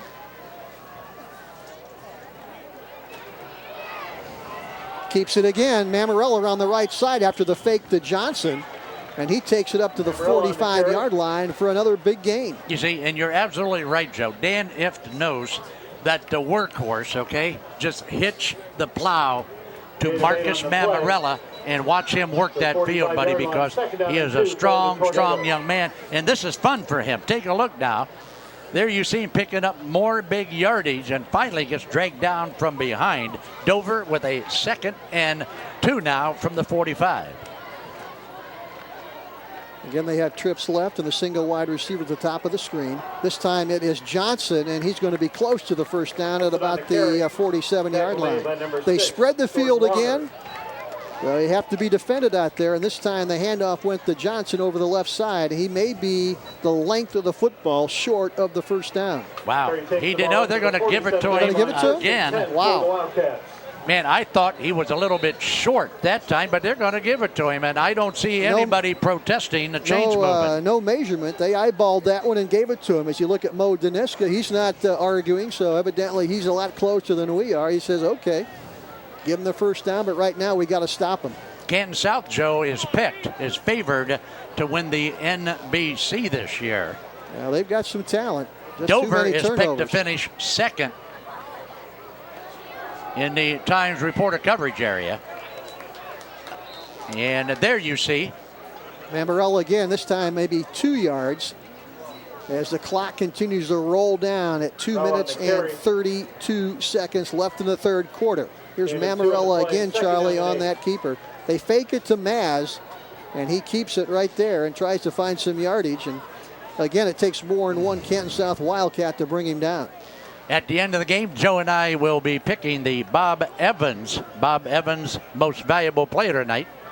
And then, of course, we also have our Texas Roadhouse wrap-up show coming your way. 2nd and 8 for Dover at the 49-yard line. Mammarella back. In under pressure, and down he goes as a Wildcat defense finally gets to him. Yep, that time he slipped. I think he slipped on his own teammate, but nevertheless a good defensive play by the Wildcats. And let's take a look now on our Bell Store replay, Joe. There's Mammarella. There's a teammate. Now watch him. Yes, he's going to trip. He is going to trip over Alex Abio's ankle and go down, but nevertheless a big loss of yardage. That'll bring up 3rd and 14 now, Dover from their own 43. If you're South, you can't let them out of this. I mean, it's 3rd and long. The clock working against you. You got to have a stop right here. No big plays if you're Canton South defense. When was the last time Mammarella put the ball in the air? He's going to put it up right now. Again, the pressure comes, and the ball is caught, but it's going to be short of the first down at the Canton South 48-yard line. Oh, that time a lot of pressure on Mammarella, but he had the wherewithal to get rid of the football before he gets hit. Take a look now. Mammarella will take the low snap. Will roll to his right. Look at the pressure. This time he releases it just in time. and connects with Ian Drapko down there for a pickup of about 8 yards. Call it 4th and 6 now. Can Dover keep the football after this play? I'm surprised they're going to run a play here. They're going to kick it. I think they're going to have Mammarella booted away right here and try and pin Canton South deep. They're not going to give them the football at midfield. Mammarella back in punt formation. Here it comes. Little spinner coming down. They kick it away from Robinson, and again that gets a good Dover bounce. Wow, rolling inside the 15 to the 14. Down back at the 14-yard line with Wildcats will start 1st and 10.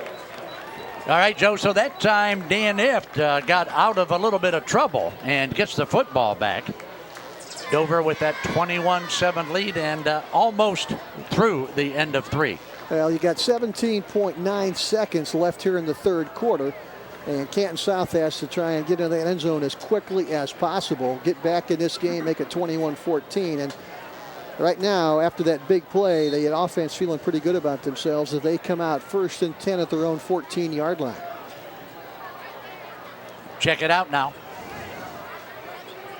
Trissel in motion, ball loose, and May is going to be hit back of the line of scrimmage all the way back at the 10-yard line. And that's exactly what Dover wanted. A little miscommunication there between the center and the quarterback, Joe. Well, they had Trissel in motion, and they were trying to get that ball, I believe, to number 21, Justin Keith, as we have come to the end of the 3rd quarter. Our score after 3 quarters here at Canton South, it is Dover 21, Canton South 7. Charlie and I back with the final quarter right after this. We are down to the final quarter here of the first game of the 2009 season, and it is Dover 21, Canton South 7. And South will have it 2nd and 13 at their own 11-yard line. And they need a couple big plays right here to get some field possession and get back in this thing as they send trips to the left. May trying to isolate Robinson. He's go! He almost had Lucas again on that right side. Single coverage at the top of the screen. And that was just one catch away from going the distance one more time. I'll tell you what, number 9, Christian Ift, and number 6, Andrew Bache. 2 defenders. And Lucas is down over there, Charlie, and I think it's a cramp again. I think the right calf is cramped up. But watch how close this is to a big play. Throws it over the top. And if he gets it out in front of him just a little bit, he's going to catch that on the run and possibly go the distance. He threw that high and a tad behind him. If not, that's a touchdown. And Lucas still out there being tended to, and we think, of course, it's a continuation of some cramping. They were working on him. They were working before. on him down here a few minutes ago, and I'm sure that's what it is over there. As he tried to extend that leg, and it cramped up on him if he's tried to make the catch. All right, and while we've got a moment, I want to talk about Beatty's Builders. Beatty's Builders specializes in a post-frame stud wall, home additions, remodeling, and home building. Beatty's Builders at 1219 West High Avenue in New Philadelphia. If you need a new home built, if you need a new garage built, you name it, Beatty's Builders can take care of it for you. Give them a call at 330-339-2333. That's 330-339-2333, Beatty Builders.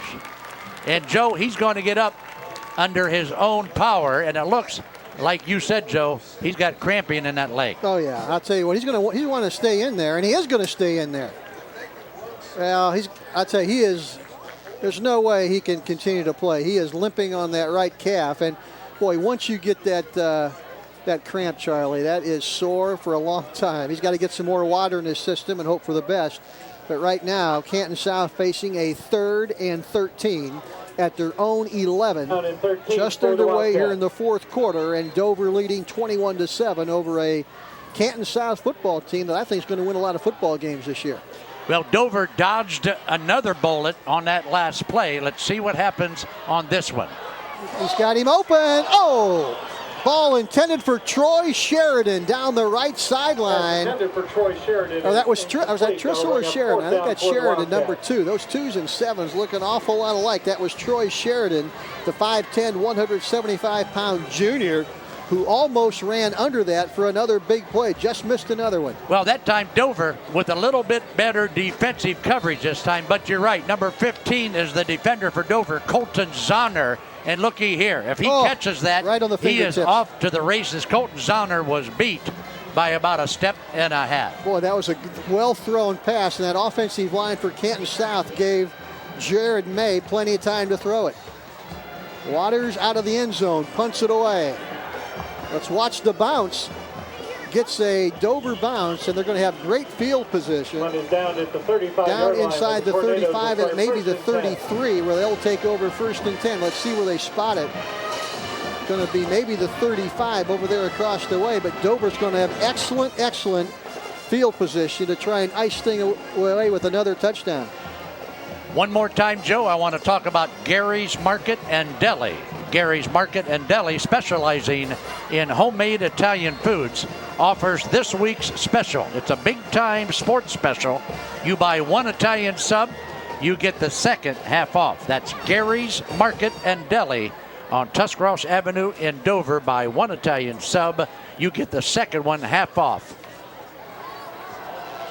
Boy, the running back, that's Johnson, who is tiptoeing down inside the 25 to the 22.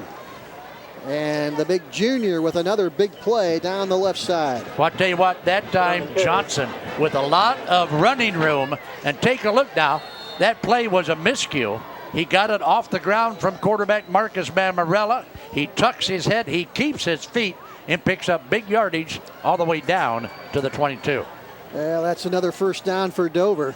And again, they've got trips down to the right side and single receiver up high. And Johnson, the lone running back, along with Marcus Mamarella. Ball at the Canton South 22. Again, it's Johnson. Breaks a tackle, spins away, still running, and it takes a couple people to bring him down after another great effort by the 185-pound junior. Well, the whole first half, Joe, you saw Marcus Mamarella carrying the ball out of the backfield. The second half, it's a tandem of Mamarella and Johnson. Boy, Johnson, only a junior, but take a look at the power running this time by Keith Johnson. Boy, look at the upper legs of that young man. That's where he gets that power, and he breaks a lot of tackles. It doesn't take takes more than one Wildcat to bring him down. 2nd and 5. Mamarella changing the play. He's been at quarterback the entire game. He'll keep it this time. Breaks on the right side. Ooh, and he is hammered. Wow. He got stood up right at the 20-yard line. Big hit there. Well, I'll tell you what, it takes a big hammer to stop Marcus Mamarelli, but that time the big hammer came down. Take a look at the hit on our Bell Store replay. Well, let's get the number of that guy because he put a hammer. Wow.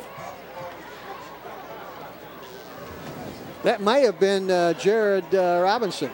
That was Christian Ift that time with the football. Christian Ift. Well, Gerald Robinson got the hit right there, 6'2", 190. He put a lick on him. Christian Ift is the quarterback on the field now for the Tornadoes. Where is Mamarella? Christian Ift is at the quarterback spot. There's Johnson, and again, he goes down to about the 11-yard line. And he's going to be close to the first down. And there you take a look at Mamarella right there. He's going to sleep well tonight, Charlie. 1st and 10 for the it looks to me like he's doing a little stretching over there on the sidelines. Not only that, but he's drinking a lot of water. He's got 2 trainers right next to him. They'll keep feeding him water until he feels good. I mean, very hot and humid night, and that's the second player we've seen cramp up here. It is now 1st and 10 as they got the first down. At the 11, they can get another first down at the 1.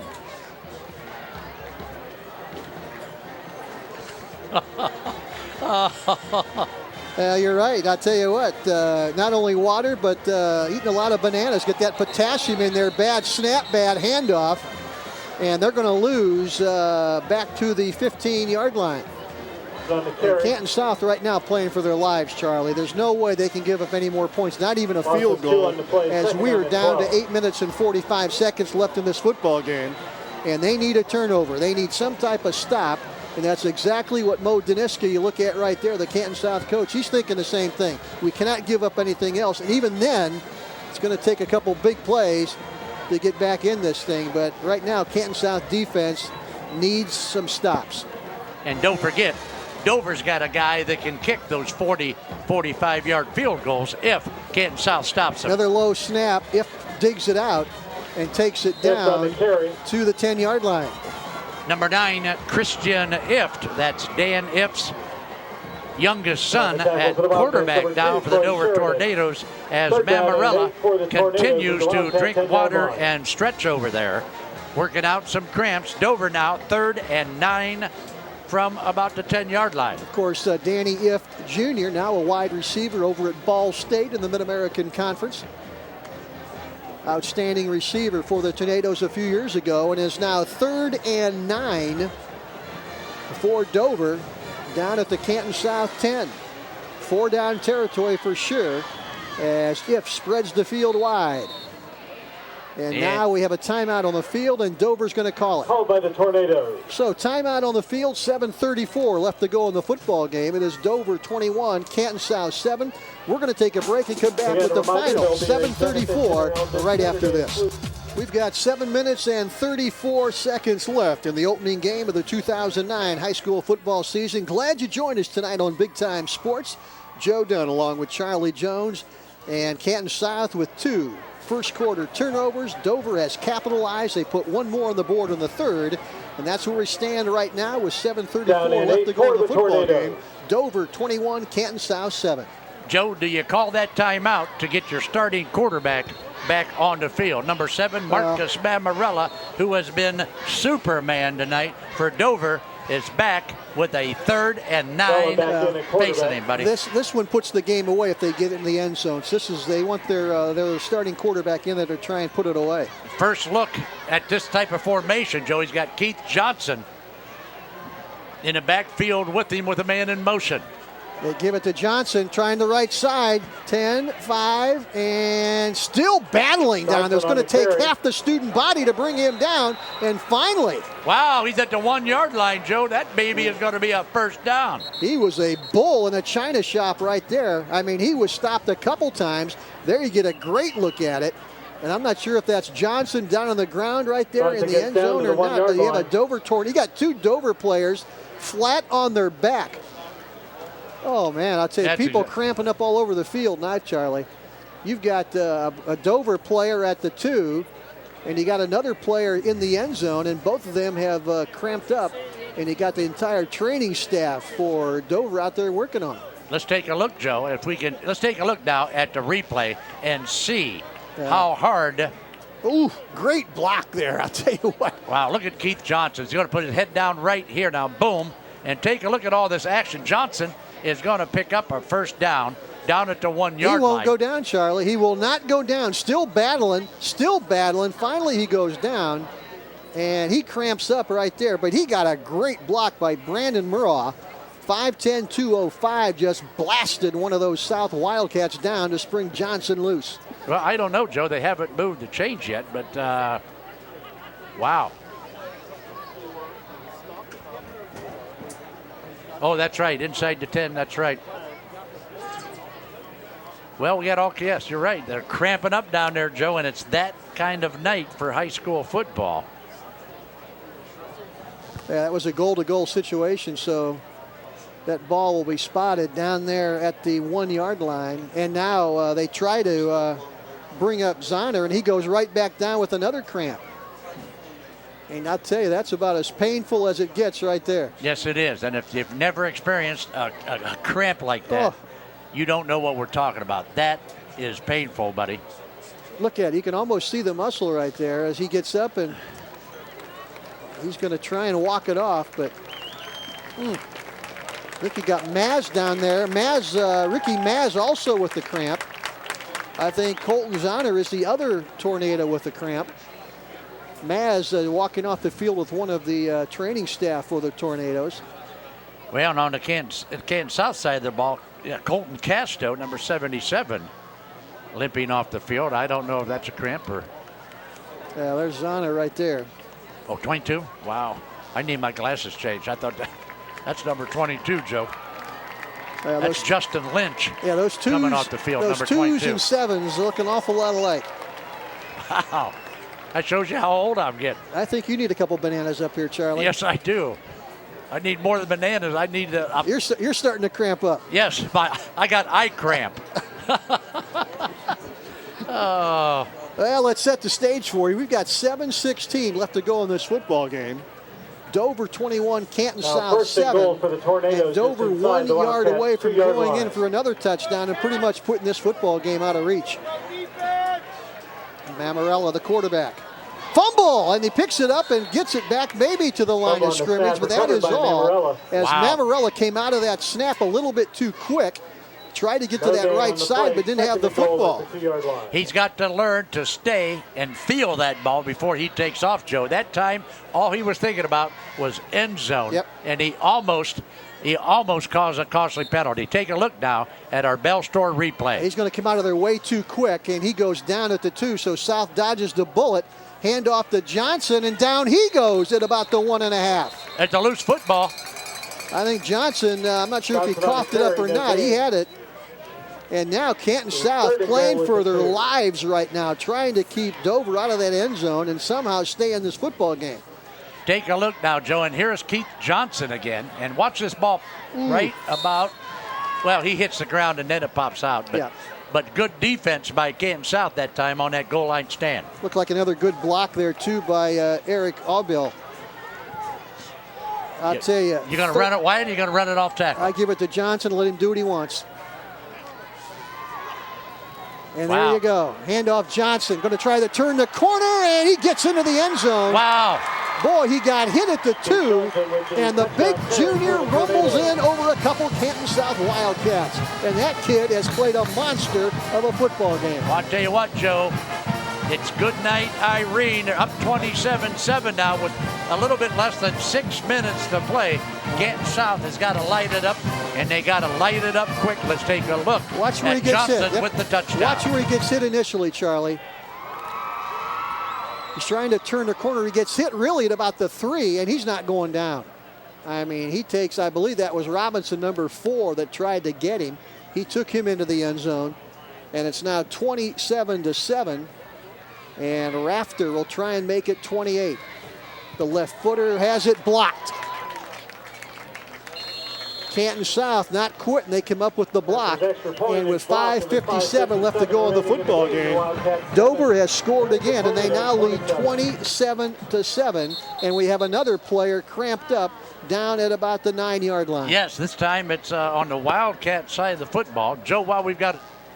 Yes. Let's watch the block kick here, Charlie. Boy, great effort there. And let's see who that was coming across to make the block. That is that Robinson, number 4? Where somebody left their feet around that left side and blocked it. So, Joe, let's take a look now down the road here for the Big Time Sports calendar. Tomorrow night, you're going to be where, buddy? I'll be over at Jim France Stadium, Manchester High School, for one of the big small school matchups, Smithville against Manchester. Coach Schrock has been there forever at Smithville.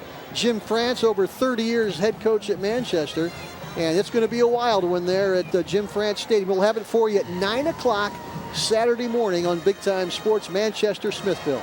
All right, and for you Channel 2 fans that are watching this game on Channel 2, tomorrow night it's the new Philadelphia Quakers at Canton Central Catholic. Mellow Tones will be in the booth for that one with Naughty Scotty Robinson. So Big Time Sports once again bringing you that 1-2 punch with an ESPN and an ESPN2 coming at you from Big Time Sports. And I'm sure I speak on behalf of the entire staff, the entire truck, especially Dean Marini, in wishing you a very happy birthday tomorrow, Charlie Jones. Wow, here I thought everybody forgot about me. You know, and I'm going to tell everybody I'm going to be 48 years old tomorrow, Joe.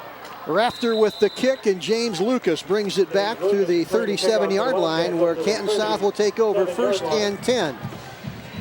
Dover well on their way to victory number 1, which should be another outstanding season for veteran coach Dan Ift.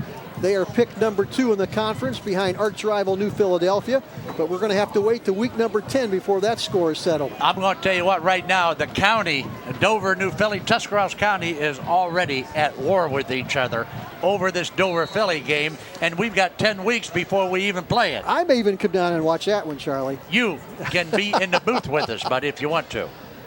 1st and 10, ball at the 38-yard line. May to Keith, breaks a tackle, takes a couple people with him, and runs over another Dover Tornado. I'll tell you, we are seeing, Charlie, 2 of the better power backs in Northeastern Ohio, in Johnson for Dover and Keith for Canton South. These 2 guys do not go down over that first hit. Here he comes on the left side. Good block, stiff arms away from one man, and watch this.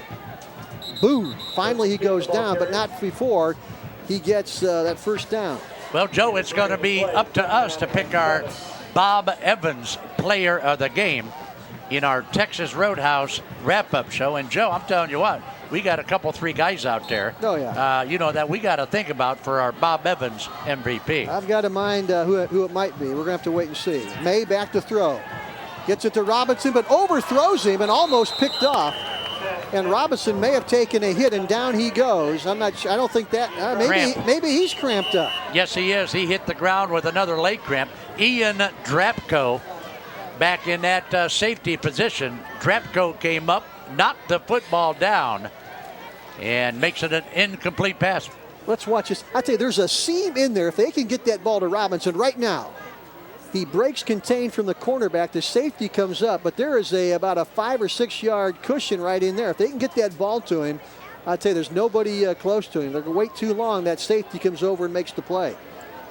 So Drapko with a nice defensive play that time, as Robinson is still on the deck with that cramp. And Joe, when you get to be 48 years old like I am tomorrow, okay, I will sing happy birthday to you during a football game. Okay. How about that? I'm looking forward to that. Okay. Dean Marini down in the truck will be singing to you.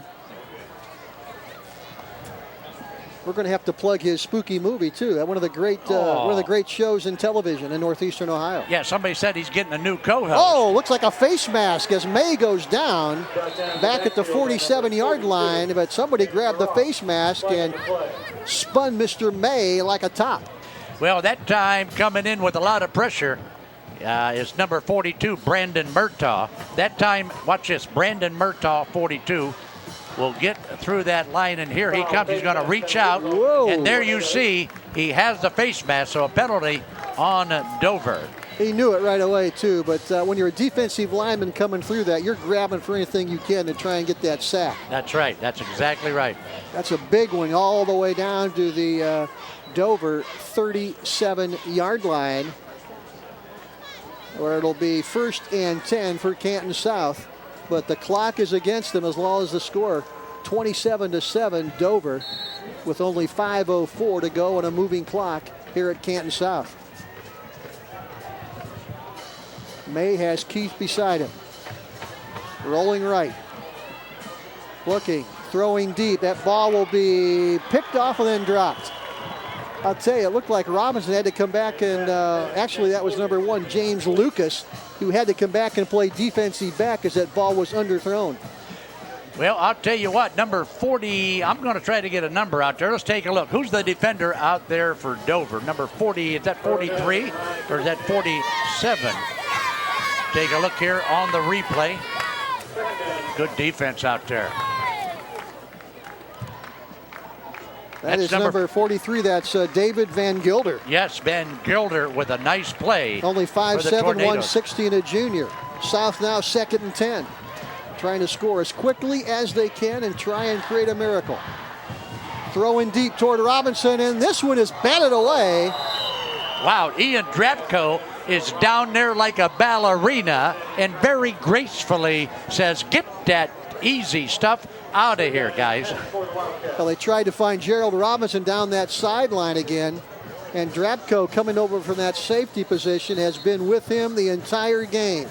Stands back there, Charlie, and just reads that pass, and you'll get a good example of how they've contained this Michigan recruit.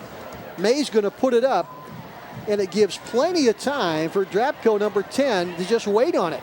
And again, Robinson has to play defensive back and knock it away and prevent the interception. Ian Drapko, a senior back there. Great defensive play for the Tornadoes. Keith again breaks tackles, stays on his feet, finally goes out of bounds. But that's going to be well short of the first down, but South is going to go for it here on 4th and probably about 7 yards to go. They've got to go for it, trailing 27-7. 4th and 7, Joe, from the 37. They got to keep it and go for it because it's now or never with only 4:34 to play. There's Jared May over talking to Mo Daniska, coming up with what he wants to happen here.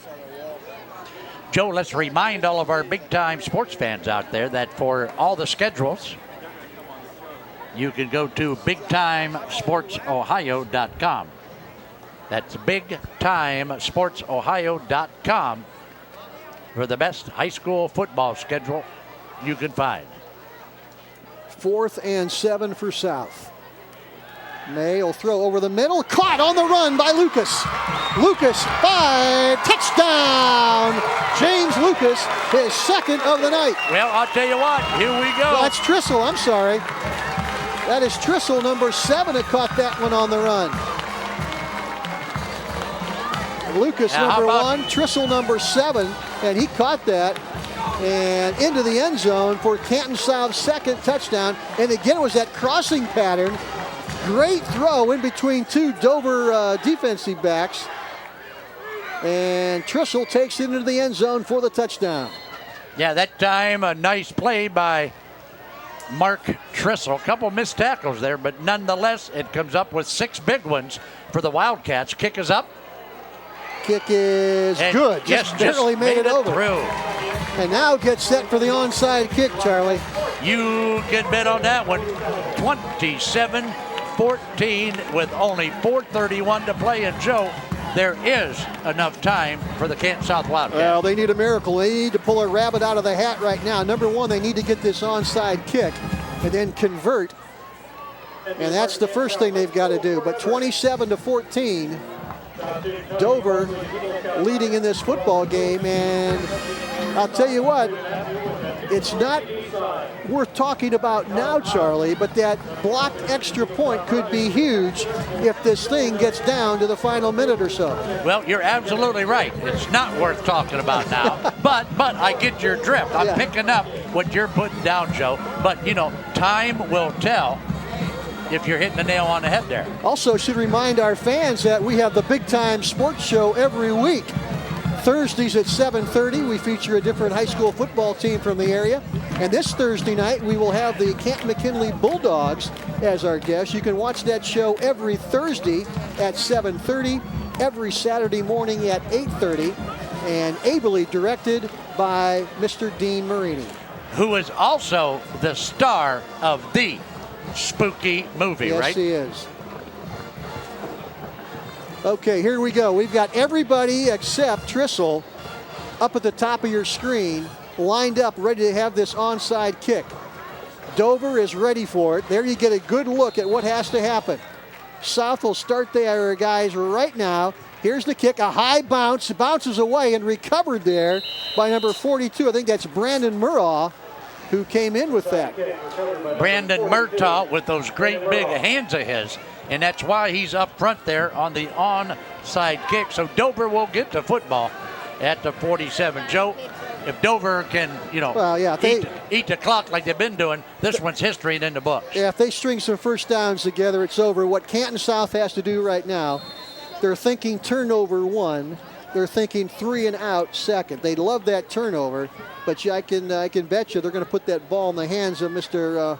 Marcus Mammarella, who will keep it and try and get as many first downs as he can and ice this football game for head coach Dan Ift and the Tornadoes. I'm going to have to make a quick call to our good friends from Bob Evans to see if they'll agree to have co-MVPs tonight, because I have in mind two players for the most valuable player award. Okay, I think we have a change in the time. Our Thursday night Big Time Sports is coming on this week only. We will be on at 5:30 on Thursday night. 8:30 Saturday morning, this week only. Then the following week, we'll go back to our normal 7:30 Big Time Sports weekly show. We have been preempted, but may have more viewers at 5:30, Charlie. Get those people coming home from work, tune in and wanting to see you. Here we go. We've got 4:28 left to go in this football game. Jeez. And Dover, one thing they don't want is any type of mistake or turnover. They want to keep this football and run the clock.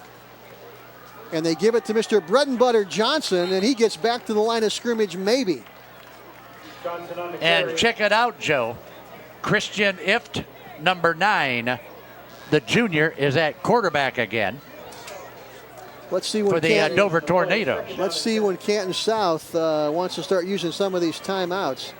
We got 4:07, 4:05, as Ift now in at quarterback, and Mamarella with cramps out. 2nd and 10. Ift is the quarterback. Maybe changing the play. He'll keep it.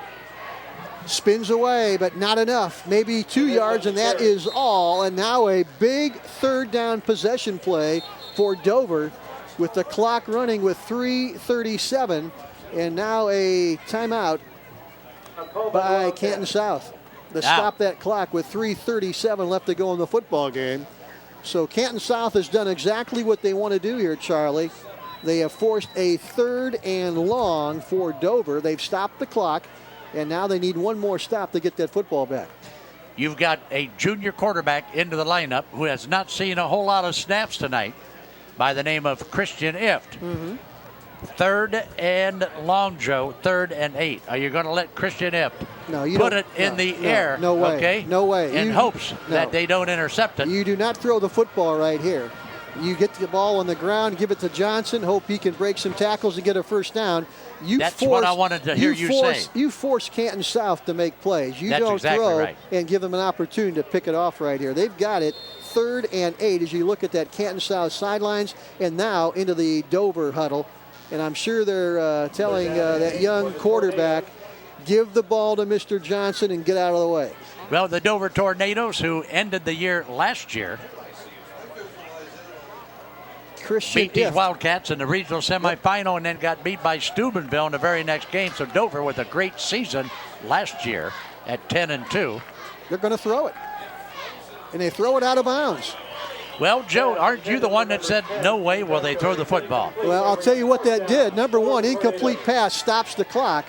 A run would have forced Canton South to use another timeout, so I don't understand why you put the ball in the air. Well, I agree with you 100%. I think they should have kept it on the ground, okay, made Canton South call a timeout, and then punted it and get them deep inside their own territory. But that's why you and I are in the booth, Joe. That's right.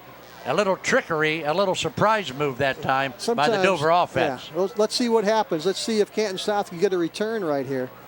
And let's see if Canton South tries to block this thing. Here they come. And a fair catch called by Trissel down at about the 15-yard line. And now South will get it back with still 3 minutes and 32 seconds, trailing by only 13 points, Charlie. Well, I'll tell you what, and they've only got, and I say only, it sounds like a lot, but 85 yards is nothing when you have a Robinson and a Lucas out there that can catch that football and sprint to the end zone. Well, now is where you want your All-Ohio candidate, Gerald Robinson, to take over this football game, and I'm sure Mo Daniska, you look at right there, is thinking the same thing. We have not been able to spring this guy loose yet, but with 3:32 left, he can still be a key factor in this football game if you can spring him loose. They've got single coverage down there. It is Ricky Maz one-on-one with Robinson at the lower part of your screen.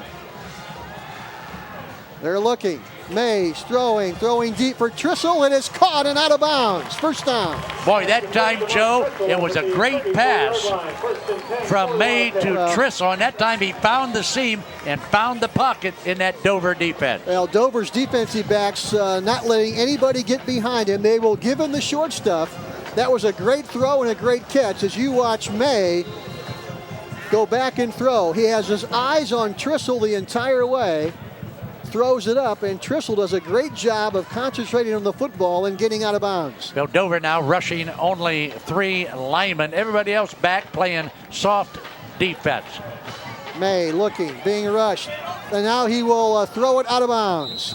He had Robinson trying to come back to the football, but he was a long way. Would have had to put a lot of air into that one, and you can't afford a pick right here if you're Canton South. That would just about take this game away from him. Well, 2nd and 10, Joe, and I'll tell you what, they got to keep throwing the football downfield. Yeah. There's no doubt about it. They got to keep it in the air. The middle of the field should be open. And let's see if they bring that crossing pattern across the middle that has been so successful for them all night long on 2nd and 10 with only 3:04 left in the football game. South needs in the end zone. They need an onside kick and a miracle finish. Sounds easy, doesn't it, Charlie? Yes, it does sound easy, but look out for the pick now. You know, Dover knows they're going to throw Intercepted. it. But I tell you, there's the pick. There's the pick that we called. And Dover now is going to nail this one down. That is the last nail in the coffin, my friend. Well, they tried to get that ball to number 1, James Lucas, who has been very successful at catching and running tonight. That ball was overthrown. And let's see who picks it off. Let's take a look now at the Papa Bears big play now. This is the Papa Bears big play pass. Watch the interception here. Nice play by Colton Zahner. Colton Zahner will step in front and get a nice return all the way down to the Canton South 17-yard line. Colton Zahner, number 15. I think he had Lucas open, overthrew that football, and Zahner playing center field back there made the interception, and that puts this baby away with 2:55 left on opening night 2009. You know, the Dover defense, most of the game has looked pretty sharp in their opener. There's Johnson. Johnson breaking tackles one more time. You don't see him cramping up, but look how big his upper legs are, Charlie. That's where he gets his power. Boy, he is a bull in there. Wow. Got those big legs, and that is a hard young man to bring down, and still only a junior. That Dover offensive line, Jason Orr, Cody Jordan, Cameron Casimir, Dan Gendevin, Alex Abio. They're all up front blocking and opening holes for those guys with the football. 2nd and 4. Dover threatening to put a 5th touchdown in the books tonight. They're going to let that clock run down. We're down to 2:11 left in the football game. And now they'll snap it away. Keeper by the quarterback, and that is Mamarella, or that is Christian Ift, who gets down inside the 5 to the 2. Yeah, I thought Ift was going to take it into the end zone, but he got hit. And let's take a look now at our Bell Store replay. This is junior quarterback Christian Ift, who fakes a handoff to Keith Johnson. And now Ift kind of split there a couple of Wildcats and almost got himself into the end zone. Nice block up front. Takes it all the way down to the 3 where it is 1st and goal. Ift to Johnson. They try and get him low. And he does not get into the end zone, but gets down close to the 1-yard line as we come up to 1:30 left in the game. Number 74 is Jason Orr in there now on that offensive line for Dover, along with number, 61 is Dan Gendevin. Hey, Gendevin, 285 pounds, Danny Gendevin on that Dover line, buddy. This football game now over 3.5 hours old, Charlie. Started this baby at 7. And it's 9:30. Who's doing the math? 10:30? 9:30. I thought it was 10:30. I'll tell you what. Wow. 2.5 hours. Okay. I looked at my watch and I said it's almost 10:30. Are you kidding me? It can't be 10:30 because I haven't had my bubble bath yet. I'll tell you what. I haven't even put my Batman feety jammies on. I had a brain cramp there. 2.5 hours long here. Well, there it is, Joe. They're going to let the clock run out. You go. 40 seconds and counting. 3rd and 6, ball at the 6. Final play of the football game.